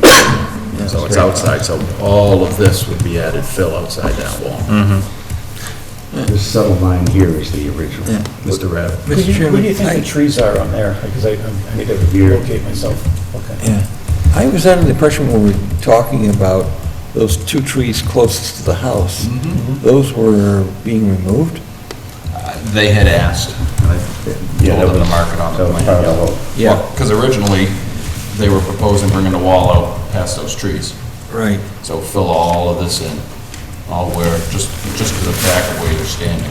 Because there was a discussion and the trees were actually starting to overhang the house. Because those trees are right here. Yeah, So they were looking to bring the wall and fill all of this in here. right. And then the discussion then became, okay, if we take these trees out, we're gonna be replacing them with something, and there was an inquiry as to what type of a tree would be. But we probably get the wall placement first and then Yeah, get the tree replacement after. and keep the roots. Okay. So now, Which is the current plan, this one or that one? this is my original proposed one. That's the current? No, the current, the only current I have is, No, what's being proposed after the walk, what's the, is this where we were when we did the walk? yes, that's one we had, Okay, and this has now been updated? and this is the update. Thank you. So to put it in perspective, I did very careful measurements. Right here is 12 feet from that deck. And it does come in dramatically here. It's about 6 feet at that point, and then it comes back out. You can actually see some of these lines on, here's part of the existing. See how it comes in like that? Comes in like this. So what I did is I took the measurements, in sections going across. Right here, here's the simple map of it. And I took these areas, you can see 12 by 13, 9 by 9 area there, 14 by 5, is it? Something like that. So I took those numbers, and the wall existing right now is 12 feet. 12 feet at that point. And if you look at the shape of these walls, first let's start over here. This crazy configuration, it does go 12 feet out. What I did is and it also comes out beyond quite a bit. What I did is I leveled that out to constant 8 feet. And you can see where this comes out, the existing comes away from the house. This comes out just about in the same location. And where this does a jog in here, all I did is level that. And so I brought in the tip and I leveled this out. However, this area is smaller than the dimension of the area in here. So I transferred a little bit of that room into this area here and more or less here and brought the tip of the wall in. So basically, I took that shape that was just irregular, and I simply rounded it. We're a foot in from existing. But it gives them some form, something that's at least, Looks you can walk on, it, you don't feel like you gotta watch every step without falling off the Right, wall. right. You know, it's not some crazy configuration, and you have a nice concrete lead here, it's gonna be attractive, if you're gonna be able to plant things, or this grass out right now, but it'll be a mini yard like it is now, but safer, and of course, secure that wall's falling down. So the math is good. According to my math, it's 35 to 40 square feet less room here than there is here. That 30 to 40 square feet is only this amount of room. But I erred on caution. So what did you have for square footage previous? 290. So you had 290 previous, and now you have, It should be 320. That's 290 for this area here.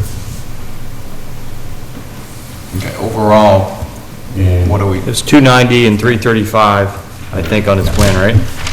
And then here we have 320 and 256. Thank you. Anyone do that math? Somebody's paying attention, thank you. So proposed is 320 plus 256, that's 576. What was the other? 290 and 335. 625. So 625 versus 576. So this was the higher number, Correct. the original, right? Yes, correct. yeah, that's what I did. So what was the result of the calculations? So again, like the water, Existing 625. trying to work with Oh, yeah, existing is 625, proposed is 576. Okay. Thank you. So 49 square feet, smaller. So if we took this in stages then, and just ask commissioners for questions, is there any questions or concerns about the upper level grading? No. Okay, any questions or concerns on the stairs going down to the first landing at 100-foot elevation? No. Stairway down to the second landing? No. Okay. And these stairs were existing, you're just gonna upgrade them? actually, we're using all but the last two little pieces of granite. We're Yep. reusing the same Okay, granite. so that's all in place, the grade's not changing. Any questions on filling in the alcove? No, that's a Okay. good thing. Any questions on the upper wall? I'm still not, This wall up here? it's not the wall, I'm still not clear on the trees. Right. Okay, so, any questions on the wall? And are the trees marked on here that you're looking They to are. take out? There is one, I know it's south, but there's Okay. one, and the other one is in the wall. Okay. And there's the two upper trees, right? Yeah, these two. Yeah, there's two Yeah, upper the trees. two upper there trees. next to it, yeah. And one of those trees is clearly over the part of the house, so I'm, How big are the trees right now? yeah. They're probably 15-inch hemlock. They're hemlocks. Yep. So they're gonna 12 to die. 15 They're inch. probably gonna die. Right now, they look really good. They look I mean, healthy? Yes, they look They will healthy right die. now. Yeah. Yeah. Yeah, they're They pretty might be a narrow. little bigger than 15. Yeah. I mean, Carl may have a picture of This is the it picture there. right here, yeah. Yeah. Okay. So they're fairly good size. So we'd be looking to get those replaced That'd be okay. somewhere out there in the front that are gonna have roughly the same ultimate height, so It could be put just a tad further just down. back below the wall. Okay. Okay. But we can amend those. Everybody good on that? Yeah. Any Yeah. questions? Okay. I guess we do need to identify the Yes. diameter, though, with our new regulation, so we see if it's 1-to-1 or 2-to-1. So we'd have to get the exact measurement of the tree and then figure out, because we've added in our regulations, trees coming out, what needs to go back in. Okay. So Yeah. we can look that up and have that for the sidewalk. Yes, Mr. Abbott? Just with regard to our practicality of that lake is only going to stay at that level through the end of January. Mm-hmm. And Brett, how are you gonna get all that done in the time we got left? I'm pretty motivated. Okay, I'm with that. I've done this a couple You're of gonna times. bring some hard equipment, go right up to the base of that wall. You have to dig some of that out somehow, some way, right? So All I plan to do is remove the stone that's, you know, on the lake Yeah. bottom, directly under the wall. I would like to put a crushed stone footing, all natural stone, of course. I don't plan on going very deep. It will never freeze under there. Right. There's been a lot of walls on the side of lakes. It doesn't seem to, it will not freeze under there. Right. Let you know that, even with the water now, it's a strange thing. Anyways, so I don't plan to invade the bases any more than necessary. And then, of course, from there, Yeah. So will you keep your equipment for the second and third wall? Will that be done before the water starts rising? Okay. we'll be working down there with some equipment. Yeah. My goal is actually to keep my excavator above here. Okay. So I can pull out this upper wall. I may even temporarily shelf it just enough. I can go a pretty good angle with that machine. I'd rather keep the machine up here whenever possible.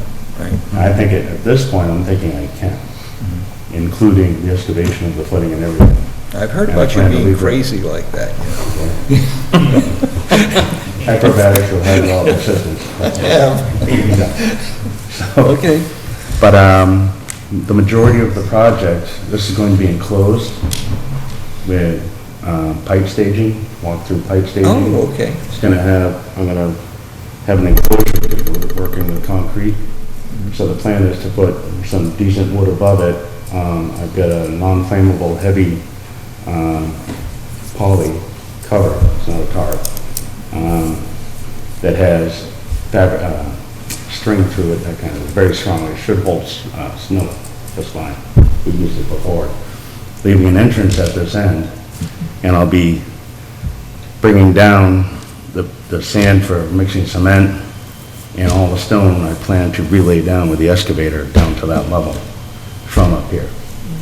So at this point, unless something changes, I have no intention of even having machinery down on that, other than a cement mixer.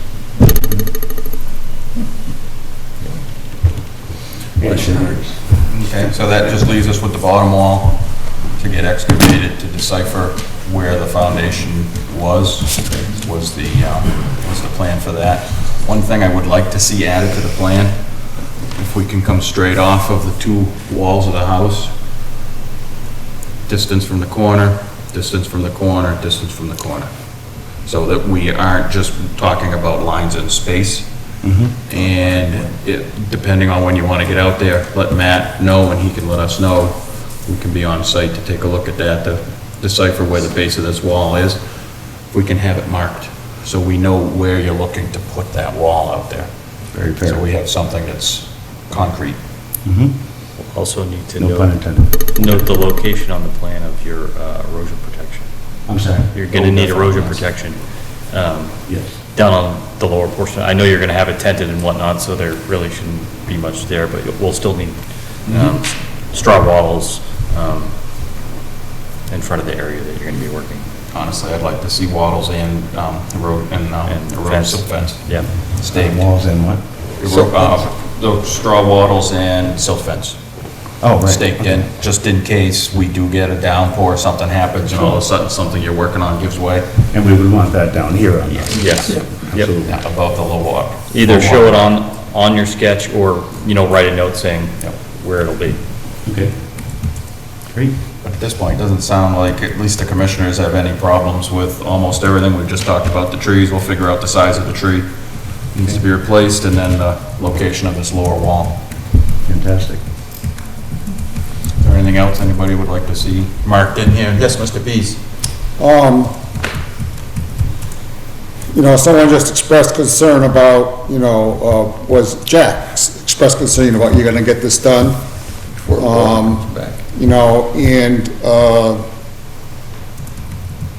We've got to schedule first of all, he doesn't have a DEP number yet, so we have to continue. And second of all, you know, we gotta set up the site visit, you know, where we go out and look at the foundation. And I'm just thinking that maybe we should consider, being able to sign the order at our next, if he has a DEP number, being able to sign the order at the next meeting so that he can get started. Yeah. Because you never know, if, you know, if the heavens open up, the lake can come back up, so it's just a suggestion, but that's my thought. I would agree with that, Bob. Yeah, I think that's a good idea. Yeah. Is there any way, I know because Judy's not there anymore, she's moved. No, we got the email today, she's gone. Yeah. I got it from Matt today. Yeah, and so we've got a new person. Is there any way we can kind of ask for an expedite? The applicant can. Well, Judy's still there, she's just working in a Doing different, another, she's not the. at a different function. Yeah. Yeah, you may want to just call DEP So I and can just just call and ask find out them what's going on. when they think the number will be issued. The Because they number haven't, well, they haven't reviewed your application yet. Oh, are we talking? DEP. DEP. No, DEP. Yeah, we can't- remember when you yes. filled out your form? We mailed out a copy to the state because they have to have a copy? I see, okay. That was mailed out, but they haven't given it a number yet. We can't approve it until they give us a number. And it's not just yours, there's like one or two others on my list here that they haven't given numbers to yet. There's an online database, and you can go and you can look it up, and you can see all the NOI requests from Lunenburg, and yours isn't even listed. It's not there listed yet. So, sometimes they appear listed before, they're given a number. But it hasn't, you know, and they give it a number after they've reviewed it. So until that stuff happens, we can't do anything. Fair enough. So, Maybe worth just giving them a call down in Worcester. Okay. If worse comes to worse, if it got lost in the mail, you can always just run down another application too. Right, okay. So, but we can't act until after they've reviewed it. I see. And once they review it, they issue a number to it. So Mass DEP, Yes. okay. And I can use the client's name and address to Certainly, yeah. track that down. Yep. Great. Yeah, because you should have a copy of the Thank application. you for letting me know this. Yeah. Just think about it. Great. So, and Matt can have a copy of the order. Yeah, in fact, I A remember after signature it sheet was, prepared for the next meeting, so. after it was mailed out, I received the existing conditions plan, and I had it as a PDF, and I remember sending it to Judy saying, hey, you're gonna receive an NOI in the mail for this address. This plan wasn't included in the initial mailing, so here it is. So, Okay, yeah, so you'll want to review I that. actually emailed a copy of it too. At this point, the commissioners have any other questions or additions to the plans that they'd like to see? Other than, so we'll just want to see tree placement and the distance from the corners of the house and Straight the up. three walls. That's the easiest way to do it, because then you can just run right along the line of the house. It's a great way to straight do out. it. Yep. And then from there, it looks like it's a fairly straight, but that'll give us a good idea and something we can, What would be best for you, all of you gentlemen, some afternoon before it gets dark or a Saturday? Saturday. okay? Does that work for you? It works great. Okay, so it's either gonna be this Saturday or next Saturday, so we're out next Saturday anyways. Well, On let's make it sidewalks. next Saturday. Yeah, I won't be available that Saturday, I'll be traveling for the Thanksgiving holiday. Okay. That's the 30th. 30th. Yep, but that's our normal sidewalk day, so Great. kinda watch the weather and see if it looks like there's gonna be some bad weather, we'll try to reschedule, or if you give us a call, try to reschedule. Absolutely. Because I'm available most afternoons, most mornings. Okay. I know Carl tends to be around. Ken works in I have the some area, so. availability too. And I'll have all the documentation. And Matt will be around other than through Thanksgiving, so. Very good. Just because we want to get it done, so in anticipation of you getting your number and your approval from DEP Okay, and our approval, then we can sign off. fantastic. Okay? Thank you all for your time. Oh, and before we stop, any questions or comments from the public on, was it 72 Hemlock? Yes. All right, seeing none, I'll accept a motion to continue until December 4th. So moved. Second. A motion and a second, any other discussion? All those in favor of the motion say aye. Aye. Thank you very much. Thank you. Can leave us with copies, or are those your I originals? could have one of those copies. Okay. Actually, I don't care, I've got this. Okay. That's the one that has that 30 and 50 in it. This you, oh, I know what they are. did you give us this for the application already? Yeah, that's the original I gave you. Okay, it just doesn't have the... Yeah, I have that, and that just doesn't... It's the same drawing. Same drawing, just marks them in. You want this? Brett, you can have this one? Don't use your picture. You don't want to hold on to this? Thank you. This is gonna be, this is gonna be great. Not bundled up for Take care. freezing that morning. Thank you, guys. The wind was howling. Thank you. You too. You want these, this one too? Moving forward. Continue to, from previous hearing, pursuant to Mass General Law, Chapter 131, Section 40, as amended, the Town of Lunenburg Wetland Protection and Municipal Bylaws, a public meeting on a request for determination by Mickey Dutton for trimming and some brush removal at 54 Pine Acres. Well, we're gonna have to continue that because I did send a communication to her requesting that the shrubs be marked, so we can't do anything until the November 30th sidewalk. Okay. So I'll accept a motion to continue to December 4th. So moved. There's a motion and a second. Any discussion? All those in favor of the motion say aye. Aye. Who seconded? Oh, this is Whoever seconded, please speak up, I couldn't hear. Jack. Moving forward, pursuant to Mass General Law, Chapter 131, Section 40, as amended, the Town of Lunenburg Wetland Protection Regulation, Section 335, Suzanne Delisle has filed a request for determination at 235 Island Road. Mr. Chairman, the applicant's representative has requested a continuance to the December 4th meeting. I'll accept the motion to continue December 4th. So moved. We have a motion. Second. Second. Any other discussion? All those in favor of the motion say aye. Aye. Pursuant to Mass General Law, Chapter 131, Section 40, as amended, in the Town of Lunenburg Wetlands Protection and Municipal Bylaws, a public meeting on a notice of intent by Ray Rice for the addition of a garage to a single-family home at 82 Cove Road. Sorry, slow down your progress there. You were doing good. Nick Pauling from GPR. As you mentioned, we are continuing a meeting from 2 weeks ago. At that meeting, we proposed a garage addition to an existing single-family dwelling. There was some questions and some direction from the conservation, from the commission, to make an effort to relocate the attached garage to comply with the 50-foot setback, and generally revise the modification to address some of the already existing encroachments into the buffer zones.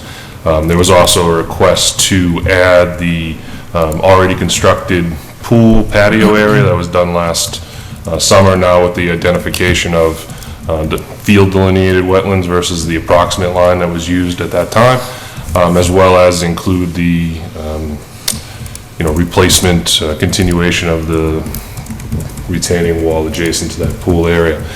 Since that meeting, we've revised the plan to actually change the proposal from an attached addition to a detached garage. That detached garage has been located in a location that is further back from the existing dwelling and with the closest encroachment to the structure at 52 feet from the wetlands, so to fully honor the 50-foot no structure buffer zone. What we've also done is added a delineation along the existing edge of gravel sand area that's been historically used for kind of access to that area. We've added a delineation of boulders along that edge just to prevent any future encroachment towards the resource area. This location of the attached garage, shifting it back, previously the attachment was done, one, for ease of construction off the existing structure, but also to eliminate or not have any proposed work within the ACEC or the endangered species natural habitat in the rear of the property. The relocated location is within both of those areas. Since we've made those revisions, we have updated the narrative to include the additional information. Also coordinated with the NHESP program to send them through the original application as well as the revised narrative and revised plan. And they have actually gotten back to us with a negative determination that they feel it won't adversely impact the habitat. I I believe. did send out a PDF of that letter to you guys. Yes, you did. So some of the materials, as I said, that we submitted, as well as emailing to the state. Ms. Childs was actually the review agent on this, was the proof of the mailing to the National Heritage Program as required, as well as providing the Three Oaks Environmental Wetland Delineation Report, basically how she delineated the reasoning for it and the general guidelines. So I believe that we checked all the boxes on what was requested by the commission. I can certainly expand or answer any questions the commission has. Mr. Chairman? Mr. Love? I'd just like to say I want to give my thanks to the applicant and yourself for, for really, listening and being sensitive to the issues that the commission brought forward, and I think you've done an outstanding job of Thank you, sir. making this happen. Mr. Chairman, just for the minutes, I did fill out a Mullins form. I was not at the last meeting. It is signed. I did review all the documentation. And Mr. Chairman, on the plan it shows, I don't know if you mentioned it, maybe I didn't hear it. You are removing it, and it shows here noted, removing the existing Quonset hut. Already did. Great. Yes, I sir. think it's marked on here. Yep. It is marked and included, yes. Okay. All right, any other questions or comments from commissioners?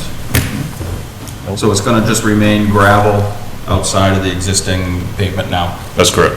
Okay. And you are aware that any pavement that you're looking to add has to come back to us?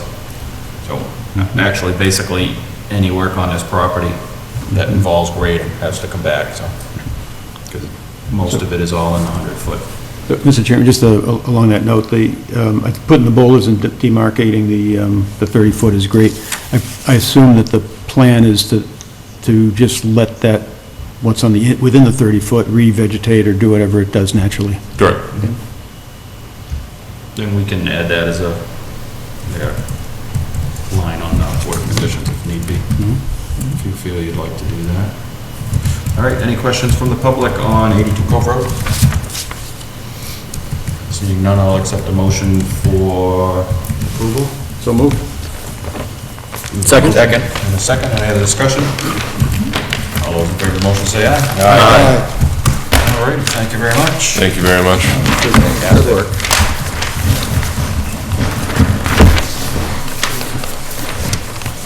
And the only thing, of course, you have to notify Matt when you put the erosion protection in prior to start of construction. Because it looked like you had it right along the 30-foot. Yep. An order actually ready to be signed, because I figured if if you'd approve the standard. So I have a standard, so I'll sign it, you can pick it up tomorrow. Thank you. All right. Have a good evening. Thanks. Moving forward, pursuant to Mass General Law, Chapter 131, Section 40, and Section 239 of Lunenburg General Bylaw, Lunenburg DPW has filed a notice of intent for the replacement of culverts at Sunset Lane and Northfield Road. Mr. Chairman, that'll also have to be continued. I'm waiting for the calculations from the engineer. Okay. I'll accept a motion to continue to December 4th. So moved. We have a motion and a second? Second. Second. Any other discussion?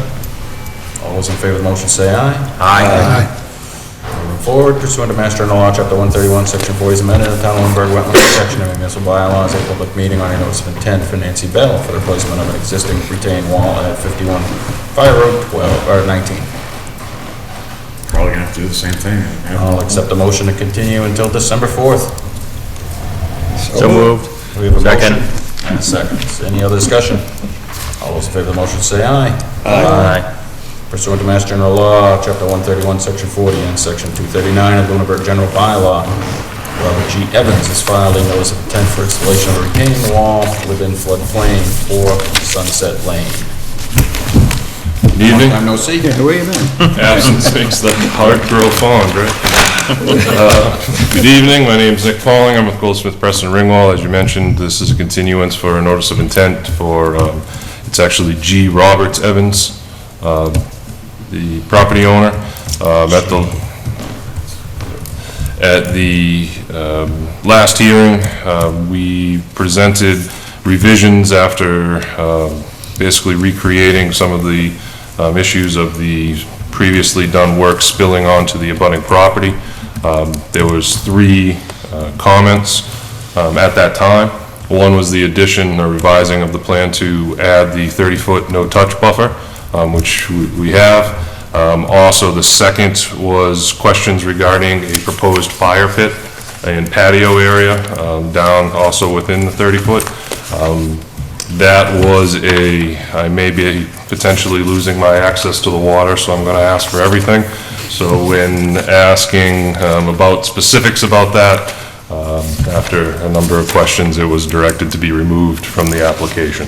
Lastly, the third item that was done was 3 proposed witch hazel plants up outside the 100-foot buffer were shown. There was a request to remove those.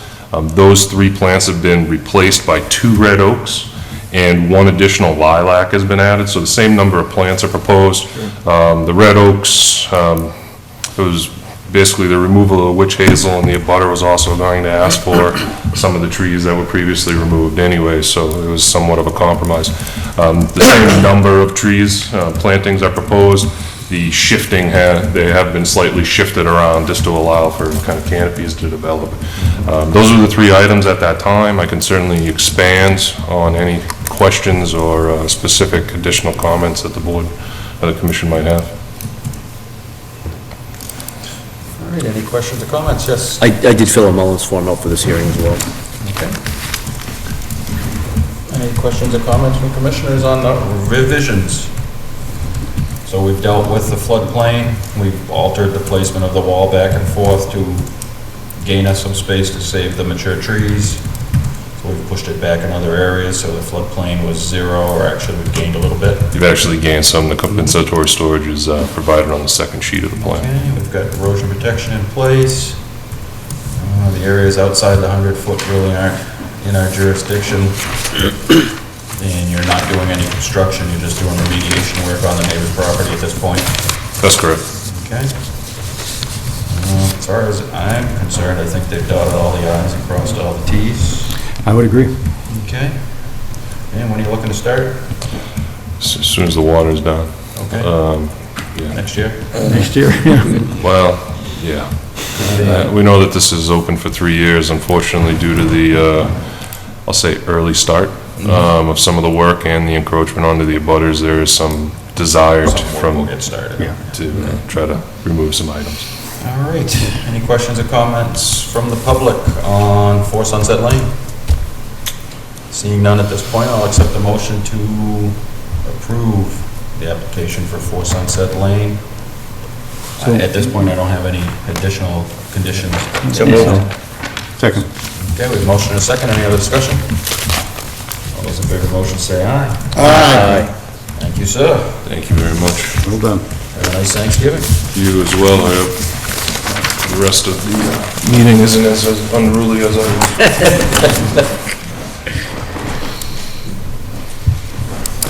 Good night. Thank you, sir. All right, and that concludes our hearings for the night.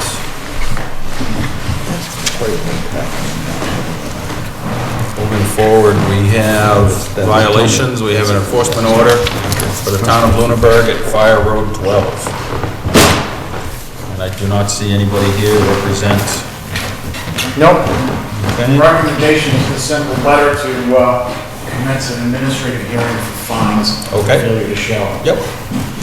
So send a letter, that we will have an administrative hearing on December 4th.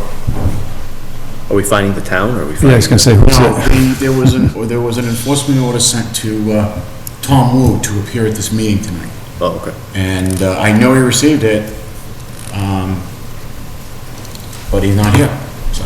So my only question, do we have proof of who did the work on the town property? Matt? Based on my investigation, I don't have direct proof, I have indirect evidence. Then it will be the town of Lunenburg that will be addressed in the enforcement letter. Agreed. Well, I have a hard time finding I'll do it, but, I mean, the order I sent was to Tom Moody. I and am it was not gonna based on- give Matt a direction to send a letter accusing somebody that we do not have valid proof. Sounds like we've already done that. We've sent out an enforcement order, I'm not gonna send out a letter for an administrative hearing and fines. Then, I if it couldn't was my agree more. decision only, I would have sent it to the town of Lunenburg, period, because unfortunately, without proof, you can't accuse somebody else of wrongdoing. So, at this point, it's my recommendation that we send a letter to the town of Lunenburg. If they choose to CC whomever they want, they can. But somebody needs to show up. And as landlords, it's the town of Lunenburg's responsibility. In lieu of other evidence. Mr. Chairman, has Matt communicated with the Board of Selectmen? Has the Board of Selectmen made any headway on their own investigation? I haven't heard anything. Okay. So I agree, we should At ask this them to point, come we in. at least need to initiate it. If the town of Lunenburg comes up with some extenuating circumstances or information, we can always continue the hearing on the 4th. Okay. They do have the investigative capability to, truly ferret this out, we don't. Okay, so yes, I'll send the town of Lunenburg a letter to, that they or a representative or somebody should be here on December 4th. I would suggest a letter, invite them to come, tell them we'd like to discuss it and invite them to come. I'm not comfortable sending an enforcement letter to the town. I'm just not comfortable. Well, that's what we did with Pleasant Street. I mean, we have to because Yeah. they're the property owner. Yeah, we've already sent them an enforcement order. It's just- Okay, Well, I mean, I can word it in a neutral way, yeah. but it still gets the legal point across. Work done by others on your property or whatever. Yeah. Yeah, Yeah. I think it's important to do that, because, I mean, that may be important to them in order for them to proceed. Right. Because if they don't have a, I agree with that. To me, it's about tone. Yeah. well, Yeah. yeah, Agreed. So you'll be able to word that, craft that properly. All right, I see an enforcement order for 164 Page Street, administrative hearing. Well, that was the gentleman that was supposed to move the, Connex box. the box. Okay. And a couple of areas where there was some gas storage, and nothing's been done. So I'm recommending that we summon the property owner in for administrative hearing on December 4th. Okay, Like Miyagi. I would agree. Anybody else have a comment on that? just that's ridiculous. Nope, I Weren't there guess. some other issues that he was supposed to address as well? We should talk We about had a that whole at the... plan. Yeah, he had some fuel being stored next to the wetland under believe some I just sort of sent tarp. You did. Okay, so Matt will send a letter out and see if we can have him here So on the he- 4th as well. I believe, Mr. Chairman, for that property, he had an active order of conditions, correct? No. Because I thought he was gonna undertake some modifications to his driveway and things like that. He brought up a plan to move the box or something like that. At least that's what I recall. He had spoken about potentially doing that, but never came through with any documentation. Property's been inactive, there's been no construction work, but there's been no work in compliance with our initial enforcement action. And then we had the follow-up site walk and said it right to him at the site walk, you need to move this, this can't be here. I mean, because, the back end of it's essentially in the wetland. So just so I understand where we are, what did we send him? Where technically are we with him? We sent them an enforcement order, we had the site walk, I Yeah. put it on the agenda tonight because it was noted to me, actually by you, that work still hasn't been done. I went by, I looked at it, verified that. Okay. So I need you guys to approve an administrative hearing for the next meeting. Okay, that wasn't what this, okay. I thought this was tonight, but we need to approve that, okay. So we don't need a motion or something? I move to schedule an administrative hearing for 164 Page Street at our next hearing on December 4th. Second? All those in favor, say aye. Aye. I don't remember him coming in for, but I'm not here at every hearing, so. New business, discussion of Ford stewardship plans for Howard Street, Pleasant Street, Cowdrey, Saliba off Northfield Road, and other potential properties. So I did just print out a list, if you wouldn't mind, Matt, or make a quick copy. Sure. Would just like to go through quick the lands that we have, what we have already done stewardship plans on, and properties that we should probably pursue stewardship plans. Matt and I met with Gary Goldrip last Wednesday, I believe it was, and discussed doing some forest management on the Hollis Road, mainly the two clear cuts that the bird biologist had recommended.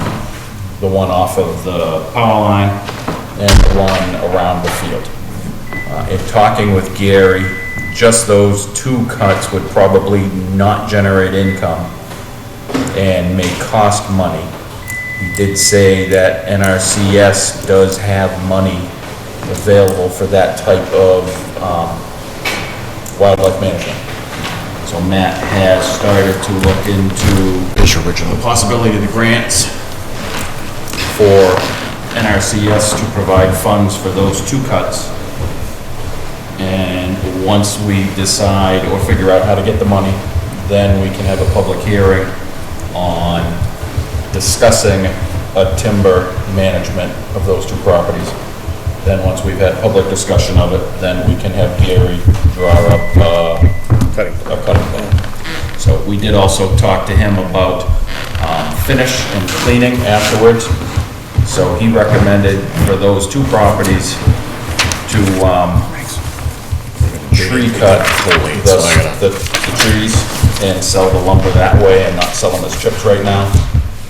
And they would handle in the bid all of the cleanup and the trail development from the clear cut on one end to the clear cut on the field. That way there we wouldn't have any disturbance in off of Hollis Road or in by the butterfly habitat for the time being.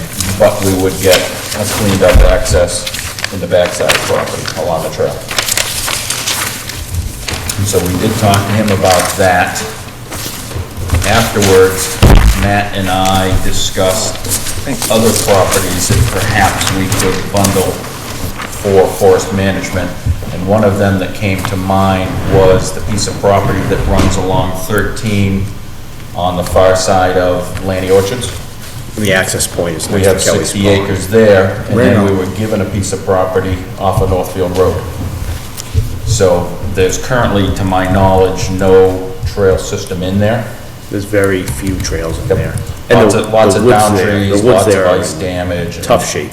Yeah, it could definitely use some maintenance in there, which would provide us with a trail, not only from the landing, and we can specify parking on Northfield Road, but could come around to the back to the piece that the park department's gonna have The control corner. of for Saliba. The common corner. Yep. Yeah, so that was one piece of property that I was gonna recommend that we do a forward stewardship plan. Bob, you had your hand up? Yeah, I was just gonna you stole my thunder, Rich. Yeah, I think that, I've been saying for a while, I would love to take and put a parking lot off of Northfield Road there, and that would then provide access to that Reno property. And so if normally they put the landing zones away from the road. Yep. But in that instance, I would be in favor of having the landing by the road. So then the landing could then be converted into a parking lot. Correct. Without a lot of expense, and we could probably apply for an ADA grant, because that's pretty flat. We could probably apply for an ADA grant there, to do the parking lot and, do some trail farther down, about a year or two from now. Yep. So, I think that's a great idea. Yep, yeah, so the thought is get a forest stewardship plan first, and then we can discuss how to improve the property with the parking, the ADA access, and then how to get the forest management proceeds to do the work and get us some trails and get us the parking.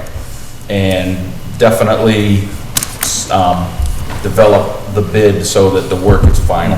And I can tell you, at the last For all of it. Open Space Committee hearing, Yeah, there's the parcel that's in between at the corner, you know, where there's the corner of the Saliba property and the corner of the Reno property come together, but they don't, you know, they touch at a point, you know. But the other parcel, the Open Space Committee is gonna approach the owner, the owner of that property in between has reached out to the Open Space Committee saying, you know, they'd be interested to sell, and said, well, we wouldn't be interested in the frontage, but we might be interested in the rear. You know, would they allow us to go and look at it, you know, do a site walk? So, parcel. Matt has to update that, because it doesn't have. it's this parcel over here. Okay, so the one, That's the big what's that gonna commercial. be, east? Yeah, that's the, you know, because the frontage down here is commercial. No, And that's the this is- Highfield, that's the Highfield, it's the old Highfield property. Yep. You know, and the frontage, we said we would never be interested in the frontage. But the back And if they're one. not interested in splitting it, then we're not interested. Okay. You know, even thinking about it. But if they are willing to split off, you know, think about subdividing, just selling us the rear land, Mansfield Road. then we'd like to at least explore. So Brandon's, moving forward with that, Well, or at least opening a communication? Brandon's a busy guy, I don't know if he's got to it yet, but, Yep. you know, it's on our radar, and so. As long as it's on the radar. Yep. I'm pretty clear where they are. Okay, so that was one property. Yeah, where are these roads there? That is Chase Road.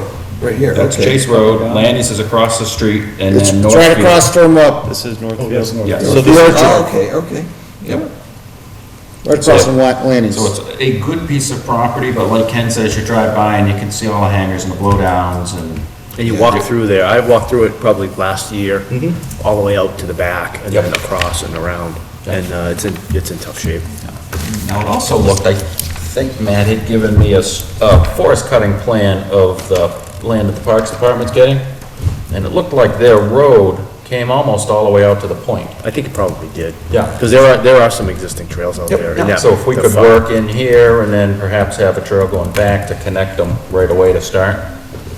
And then I believe it was 15 comes down, so it's direct, right across the street access from Salibas when that goes through. Yep. So, and which we'll go through with a forest cutting plan as soon as that one's, because I know we have to do, I think it's the land management plan we have to have for the grant. So we have to have that done before we can do reimbursement. The land management plan for this Saliba property before we can apply for the reimbursement. Well, I didn't There think was a few things, Brandon hasn't sent it to me yet. Oh, so- I didn't think there was anything else that we had to do. No? As Okay. far as I know, there wasn't. Yeah, because I know with the lane was part of the property, closing, parking we had to Yes, we do, do. a sign we had to do, and the land management plan we had to do. But I know Brandon has templates for all of Yeah. that, so I mean, he can bang that out pretty fast. So at this point, I'll accept a motion to apply for, and Ford stewardship plans are all, paid for with grant from the state. Which ones are you looking to do forward stewardship on? Well, this one is to start at the Reno property along Chase Road and the Hurst property on Northfield. And that way there, Gary can go out, he can make his recommendations on the forest management. Plus, we get an inventory of any trails that are on there, any structures that are on there, any wetlands on there. So, I'll accept a motion to submit that plan. So moved. Second. Any other discussion?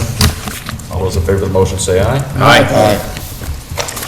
Second property is the northwest corner of the town, which is north of Howard Street.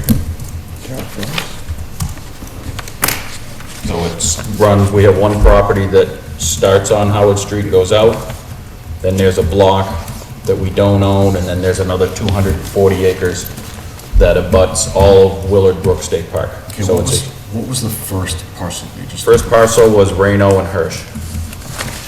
215 Chase Road. And then whatever it is on Northfield. So at least to start with the Ford stewardship plan out there, so we can get an inventory of the trail system that's out there. And in anticipation of hopefully within the next year of getting the Rickinson covered. to get true access off of Howard Street. What's that? I was just telling He Matt. just gave me the address. Address of. Oh, okay. First, Okay. 801 North. And that also, that northwest town forest, or whatever we're calling it, also potentially when that other development goes in, we're gonna have access. Potentially, yes. Yeah, mean, but that that was would what be was in talked off of about. whatever road they put in out there, so. And a parking lot, and we should just kind of review it before it gets put in, because it's a parking lot that's just out in the woods.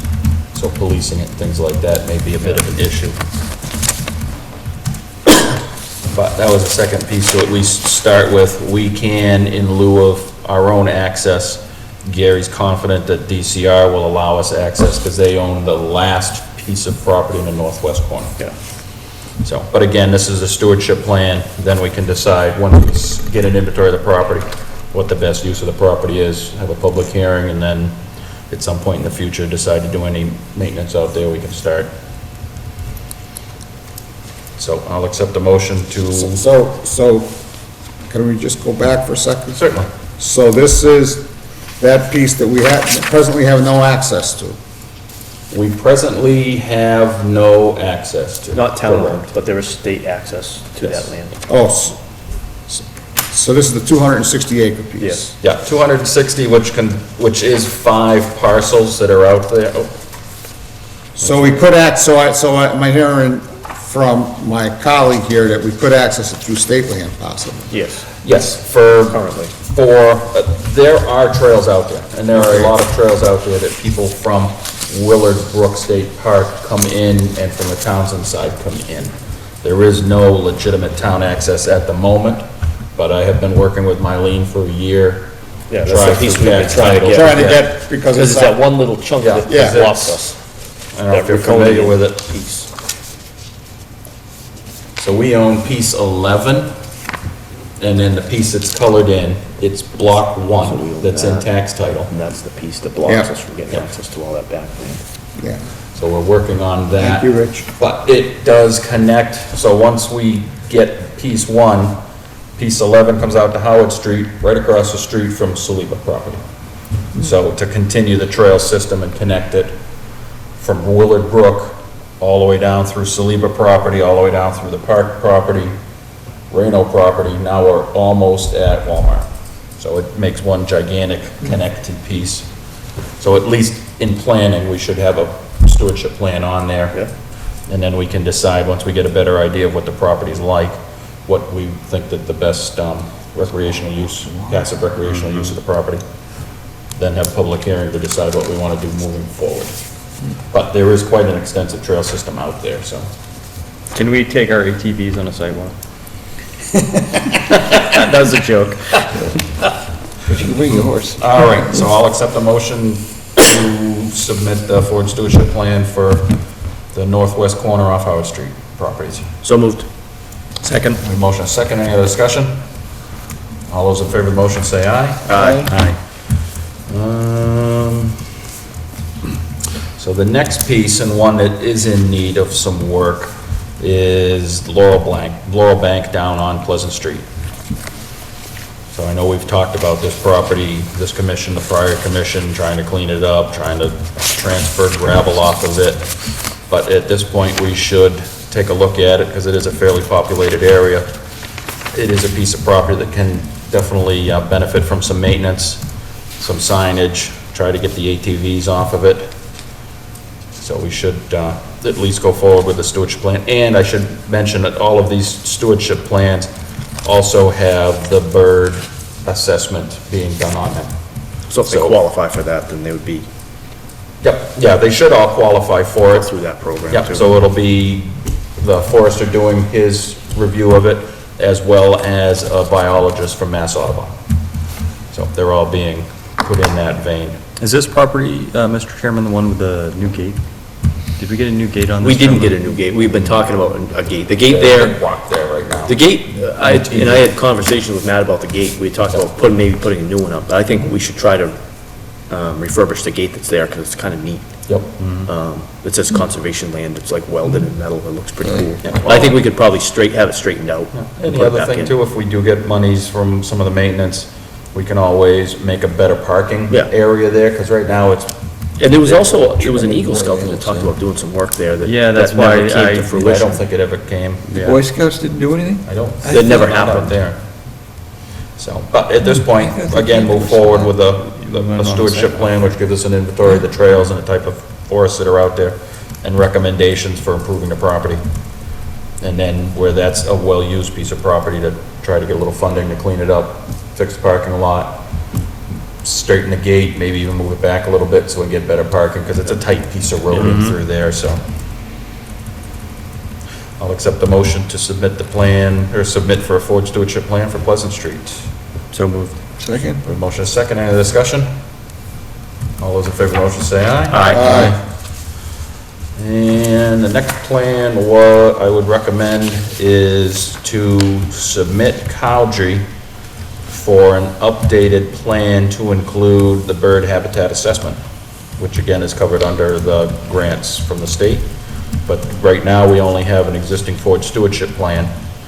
It would be nice to get the bird habitat, because there was some maintenance, some short-term maintenance that did need to be done out there that Gary had recommended with the poles and some the pitch poles and some stands of hemlock and the red pines.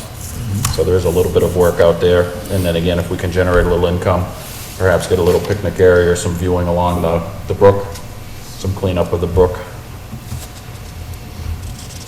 I'd make that a motion. Okay.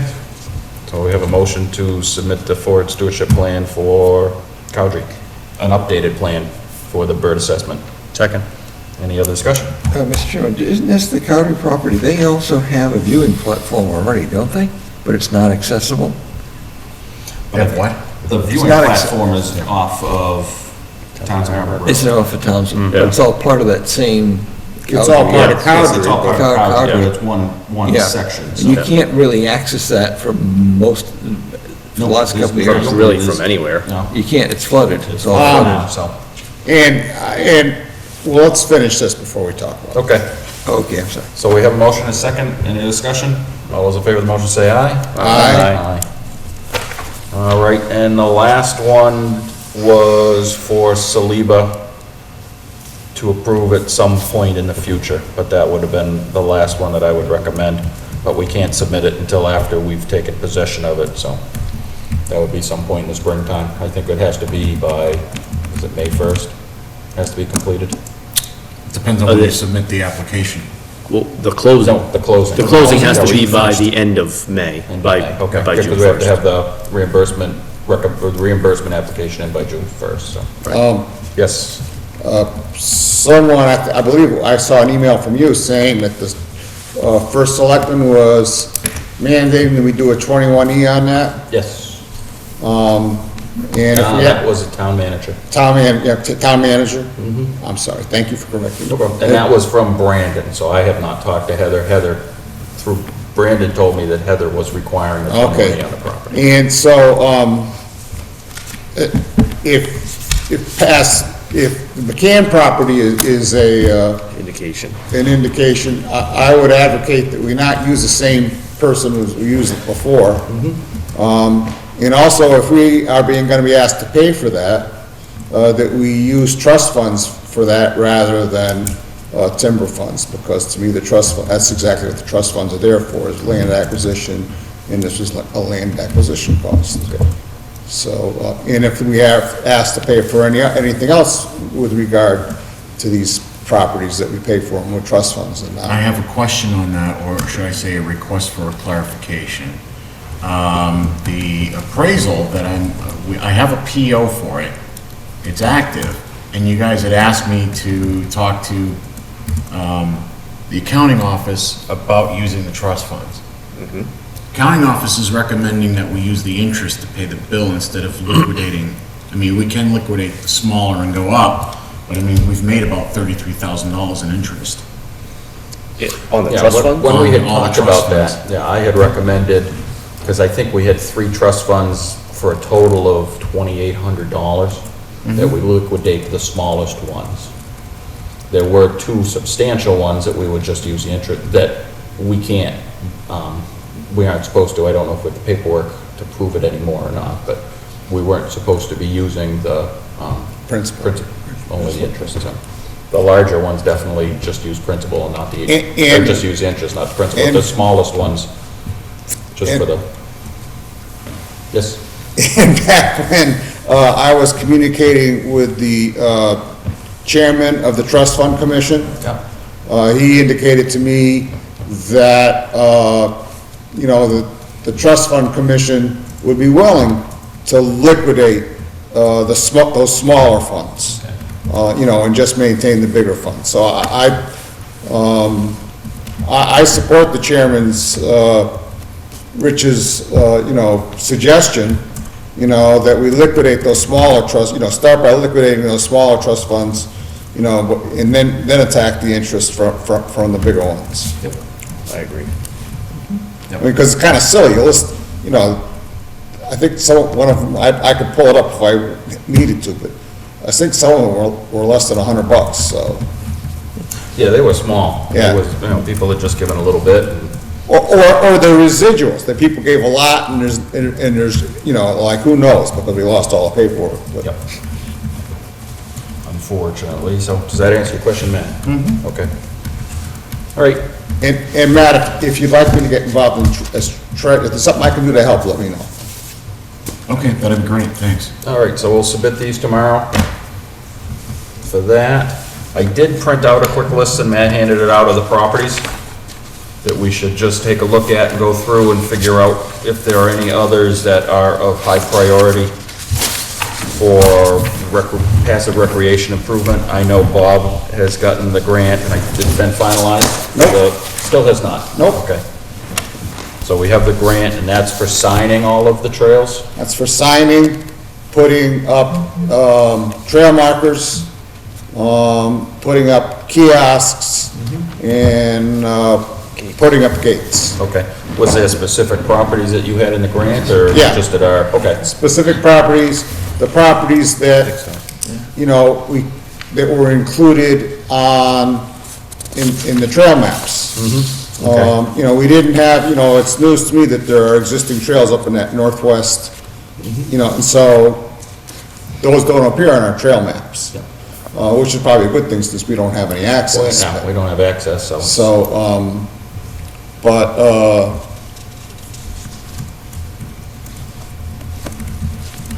I'll stop talking. Okay.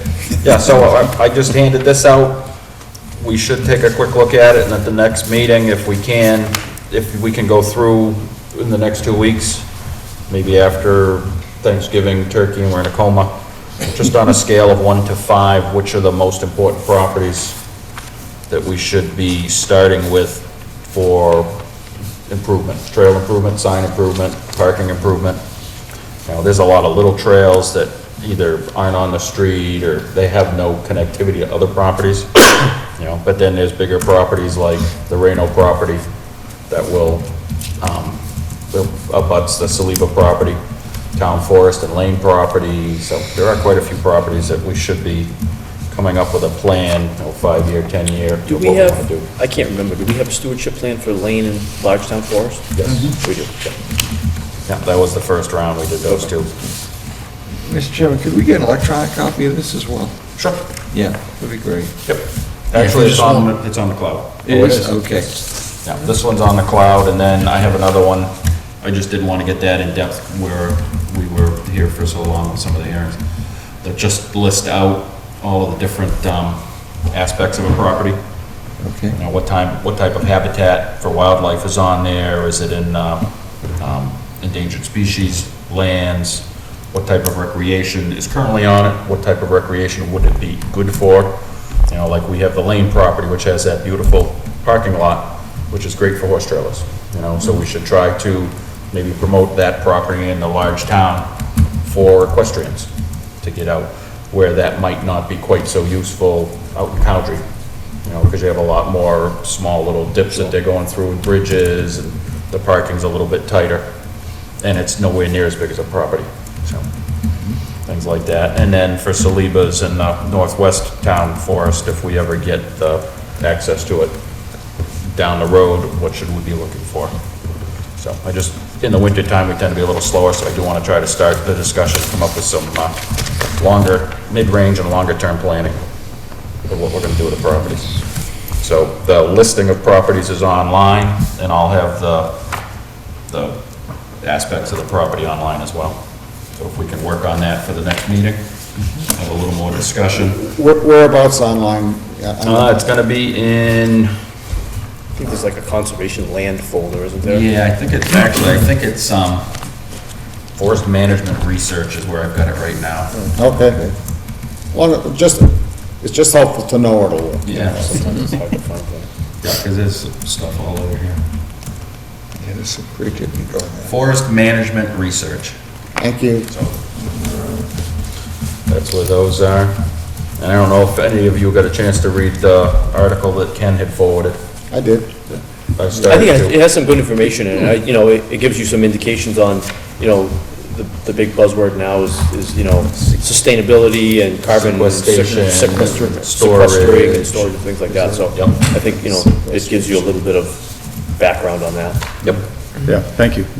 And maybe Halfway through you- it, but it's really good. Yeah, maybe can you load that on the cloud too? I can, yep. Just And put there's that in that another one same that's on folder. there too, that I'll put back on there, that was just forest management practices. And looking back in that, just one of the pieces that I took from it, just skimming it quickly, was talking about leaving the slash on the site instead of whole tree chipping Yep. for carbon sequestering and things like that. Yep. So, something to think Well, about. and some of it depends on the practice too, so like on the clear cuts, Gary was recommending that tree length logs be sold off, and when we did small town, due to what it was worth, they chipped the whole thing. Right. But now, if you're just shipping off the logs are getting reused. Right. The carbon is It still stays, stored. right, It doesn't go back into Right. the ecosystem. when it's being used Yep, for yeah, building. so some of it purposes. depends on some of the management Yep. practices. And- Yep. But it's a discussion we should start with, because there's lots of properties and lots of potential out there, so. And I don't know if anybody had a chance to walk out through small town, but they're definitely starting to grow back. Oh, yeah. Yeah, that looks nice. Yep. Lots of Discussion baby forest- trees. Yes. Okay, so Hollis, we talked about that, and I'll have more on NRCS. Matt's got the application all set to send in.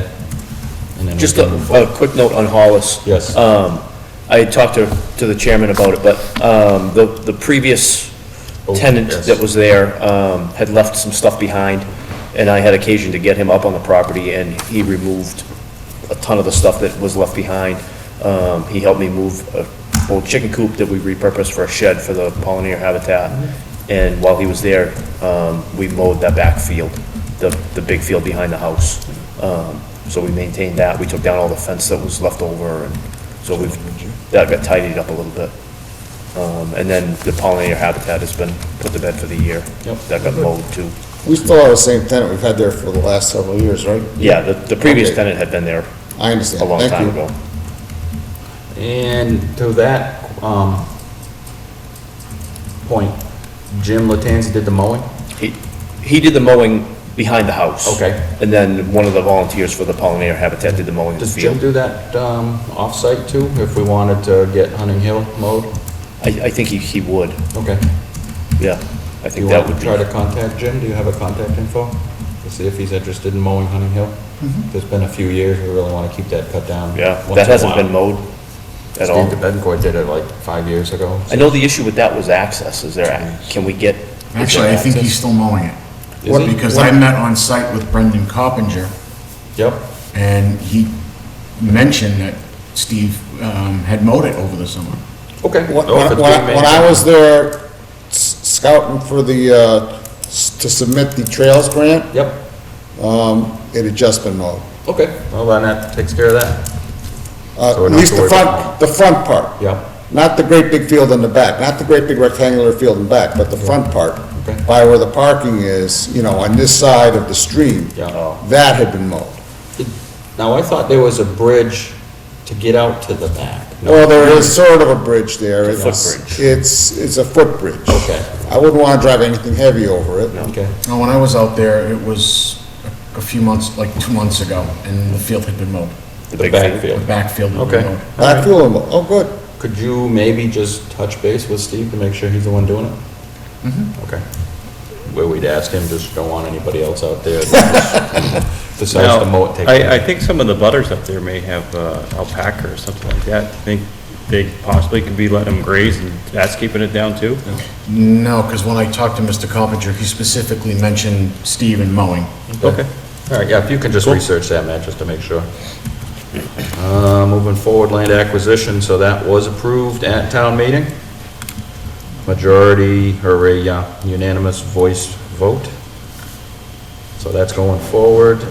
They did approve the updated article that we had to accept the land gift for 874 rear. So, not sure where that stands at the moment. I'll see if I can talk to Heather and ask her on that. Certificate of compliance for 120 West. Did you guys go and take a look at it? I mean, I've taken a look at all three of these. I've got as-built on all of them. I'm recommending the certificates be approved for all of them. Okay. Do you... 54 Maple is on the So- agenda. You have the original version. So 120 was that the house that the neighbor filed the appeal? Yep. Okay. Yeah. Okay. I have been out there, didn't see any problems with it. I think they did a pretty good job on that property. Yep. So at this point, I'll accept a motion to issue a certificate of compliance for 120 West Street. So moved. Second. Motion is second, any other discussion? All those in favor of the motion say aye. Aye. 128 Highland. Just give us a brief description on what that was, Matt. Was that a septic system? Actually, I have it right here. Okay. And you saw that one with no concerns? That was a septic system. That was Jonathan Barton. Okay. It was a septic system that was done by, Bouchard. Was that the one right that abuts the cemetery? Across the street, you know, out in the bits of hammerhead lot out in the back. Yep. They're already done. And there's the septic system. They're already done? That's good. Yeah. That was fast. Yeah, they jumped on that immediately. Yeah. Got it done, got it stable. They did a nice job. Because it looks like 90%, I mean, it was 75 feet out and greater, and actually the system itself was outside 100. Mm-hmm. Okay, on Matt's recommendation, I would accept a motion for issue a certificate of compliance for 128 Highland. So moved. Second. Motion is second, any discussion? All those in favor of the motion say aye. Aye. Aye, all right, so those two are set. 54, you said it was Maple Parkway? No. Yep. Okay.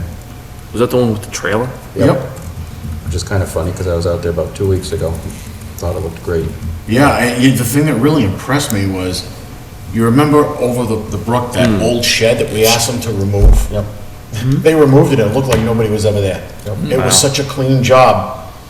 They went and removed everything by hand. I mean, they did a marvelous job on that whole property. Well, I had gone out, they had an excavator on the roadside and the boom out, and they had one of those big, like, 2 cubic yard bags that they were breaking everything up and throwing it in. That's awesome. And bringing it back out, so.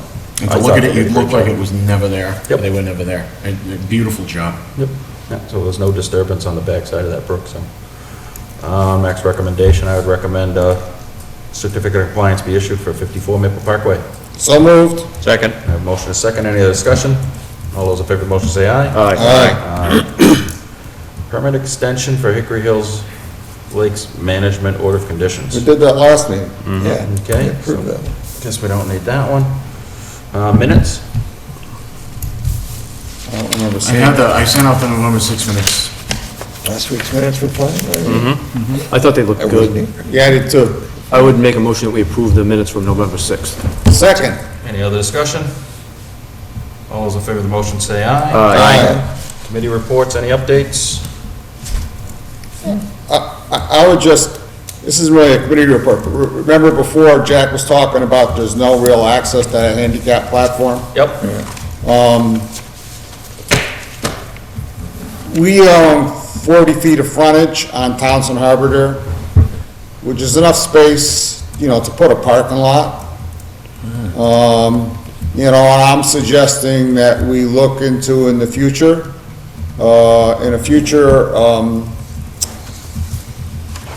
ADA grant, putting in a parking lot and then raising the grade there so that you can so that, you'd have true handicapped access out to that ADA platform. Either that, or if you go down Woodland Drive there, Woodland is a horseshoe, and at the right rear portion of the horseshoe, we actually have frontage there, and there's a trail that goes through there that is high and dry. We could also put a parking lot over there. I don't know which is more disruptive, to have a parking lot in the middle of the neighborhood back there, although it is pretty much in the woods, or to have a parking lot right out there, right opposite the dam where people can see it, so, The only thing with the frontage on Townsend Harbor is it goes in, it's where that gate is. Yeah. Right. It's in between those houses, right? Yeah. Which are both sort of They kind of use it as a road. vacant. Well, that's what I we don't- use They're now. both vacant. We're using that now. Yeah, that's what gets used now, but there's no real. but there's no parking, it's like, and there's nothing Yeah, that it's very clearly identifies it. marked. There's Yeah. nothing, if I hadn't been back there, Right. if I hadn't been invited back there to see the platform, I would never know that that was conservation property, and I would never know, that there was any access there. There's a gate, the kiosk is all the way back, not right at the road. Yep. No, you're right. It's There's no not visible. sign there that says, Harold Harley, viewing platform, or, Right. Lunenburg Conservation Land. Yeah, it was designed too to be able to drive the handicap all the way back, almost up to the platform. You can't get anywhere close to Oh, no, that. that road is completely washed It's, out. yeah, it's, about a third of it's gone. I mean, Yeah. it's underwater. Yeah. Yeah.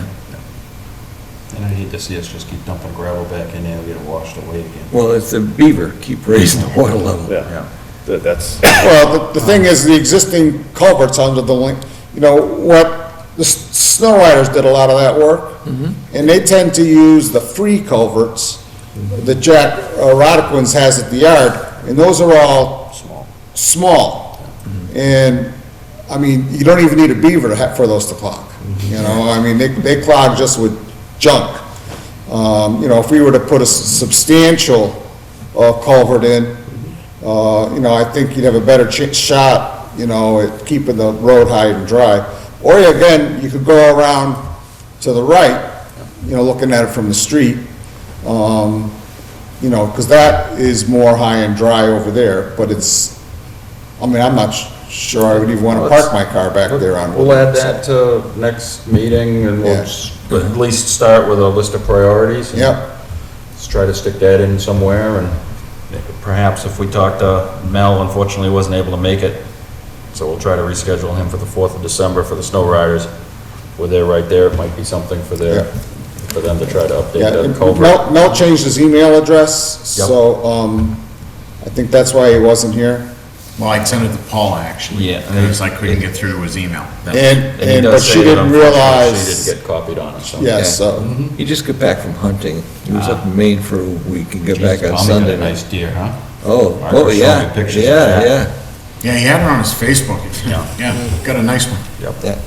So, and actually going back, I have to open a hearing, Mass General Law, Chapter 131, Section 40, in the Lunenburg Wetland Bylaw, Section 335. David Gary has filed a notice of intent for an addition with a deck to a single-family home at 36 Peninsula Drive. I'll accept a motion to continue that till December 4th. so moved. We have a motion Second. and a second. Any other discussion? All those in favor of the motion say aye. Aye. You want to do that with the snow riders appointment, too? Well, that's No, just an that's not a appointment, public we're hearing. hearing. Nobody was notified, so we can just put them back on. So, but this one here, that's an advertised hearing, so we have to continue it to. Well, think that was- clarification, someone was notified, but something must have got crossed in there must have been a disconnect there. What's I that? did notify about the snow riders. Yep. I did send a message. Yes, to Paula but- Bertram asking. But there's no abutters or anybody else, we can just we can just put that in the next agenda. We don't have to continue it, or it's not a hearing, we don't open it. Okay, that works. Yep. All right. So any other committee reports? Agents, Oh, well, not a report, it's just, I want to say publicly, thank you very much, Matt, for helping the Peg Gorman program along, and. Did you get the documents I sent you today? I did, thank you, I Okay. printed those up, I gotta take them, she's gotta sign one of them, Okay. And we'll do the mailings tomorrow. Agents report? Well, let's see. The only legal update I have for you is the CR for the Settlers Solar open space. Yep. Has been redlined by town council, and I've sent it to Settlers Solar's attorney for his input. Okay. As far as the open space and trail issues, you actually went over that with, you guys were talking about Hollis Road and the parcels to consider. I put that under our open space and trail issues. Okay. Hickory Hills, I don't have any general updates to this point. As far as the drawdown is completed. It looks like it was done successfully. Yeah, I can tell you, we're within about a couple of inches of being at the 4-foot mark. They've shut down all but 2 pipes, and the regular feeder pipe is still, it's half speed. So they're nearing it, but they haven't gone over. At least that's the report we got this morning. Okay. And back to trails. I am right now playing phone tag with Kevin Hill to get out and mark the trail from Gilchrist Street out into the Lane property trail. So they've started working on the front lot, so if we can meet and get the center line of the trail marked and get that put in and packed down, then we can order the signage and get the signage out front. I think we were supposed to put in little spot for 2 cars. I didn't think it was gonna be any parking there. I didn't think so either. I thought there was just a little off-street parking, but we're supposed to have a sign there It with... was gonna be a sign, but I didn't think there was any, Okay. No parking. Okay, then... as far as I recall. Rich and I were independently working on the issue. And so I had occasion to go and look at the agreement that was signed with with the selectmen, and didn't say anything about parking. Okay. So just the trailhead? Just the trail. Okay. Yeah, it was foot access only. Okay. Yeah. And Matt, if you can, do we have any no ATV signs? Because unfortunately, that back house has got a brand-new ATV parked at it, and a brand-new trail that goes right out the back, right onto the... Yeah. I thought at a prior meeting, we had authorized the purchase of some no ATV signs from Voss Signs. Actually, at the last meeting, we had approved purchase, which was gonna be my next item, of the hunting signs for the Robb's Hill area, which I have obtained from Voss Signs. I actually got them today. We've been talking about no ATV signs for about a year. Okay, So can we have really no need to get ATV those. signs for the next one? 'Cause I'll go put that one right up. I would make a motion that we authorize Matt to purchase some of more of those square no ATV signs from Voss Signs. Second. All those in favor of the motion, say aye. Aye. Okay. Update on hunting signs, you said you have them now? Yep. Okay. And any other communications or public comment from commissioners? Just one, and I need to do some more work on it, but Phyllis was at, I don't know if it was Stormwater or MPC, or I can't keep track of her, but she was talking to the DPW director from Harvard, who has a drawdown program, and he said that they're extremely happy with it, but one of the things that they've absolutely determined that surprised them a little bit is the impact it's having on the phosphorus in the lake. And never directly considered that. Or negative? Positive. It's reducing the phosphorus more than expected. So there's something going on there that they're learning from. And Is this Bear Hill? yes, And what's that drawing on there? it's pumped, but I think it might be, it's 4 to 6 feet. And and it's not over 6, I don't think, but. Comparable to, like Shirley's depth-wise. Yeah, yes, yeah, and it was the same goal. And the limiting factor is, interesting enough, is the downhill flooding. That's what slowed them down last year more than anything else. But the phosphorus was news to me, and I think, It's the cycling, what happens. try to learn something from them. The phosphorus actually moves up a little bit during the winter, and, the drawdown pipes are working, but now we're playing with an idea that maybe we're gonna go a lot further out and try to take the phosphorus out of the rich zone. Okay, yeah, maybe because they're pumping from way out. No matter way what, low. you're refreshing the lake, and the more we can refresh that lake, Okay. the more phosphorus you're gonna move out of it. So, yeah. That was the plan that's getting pushed around by the committee. Let us know what you find out. You're gonna compare prior years' phosphorus. Yeah, I'm just gonna hook up with them, see what data they have. For sure. What we have for records for phosphorus readings. Yeah, we're pretty thin on phosphorus readings. So. Yeah.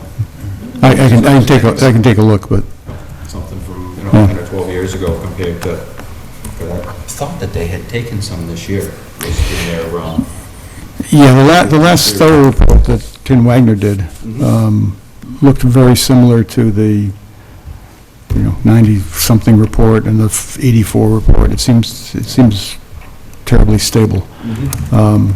But for most of that time, they weren't really getting good drawdowns. They were only getting 4 foot year after year. now, unfortunately, the size of the watershed, Well, the water that moves through Lake Shirley.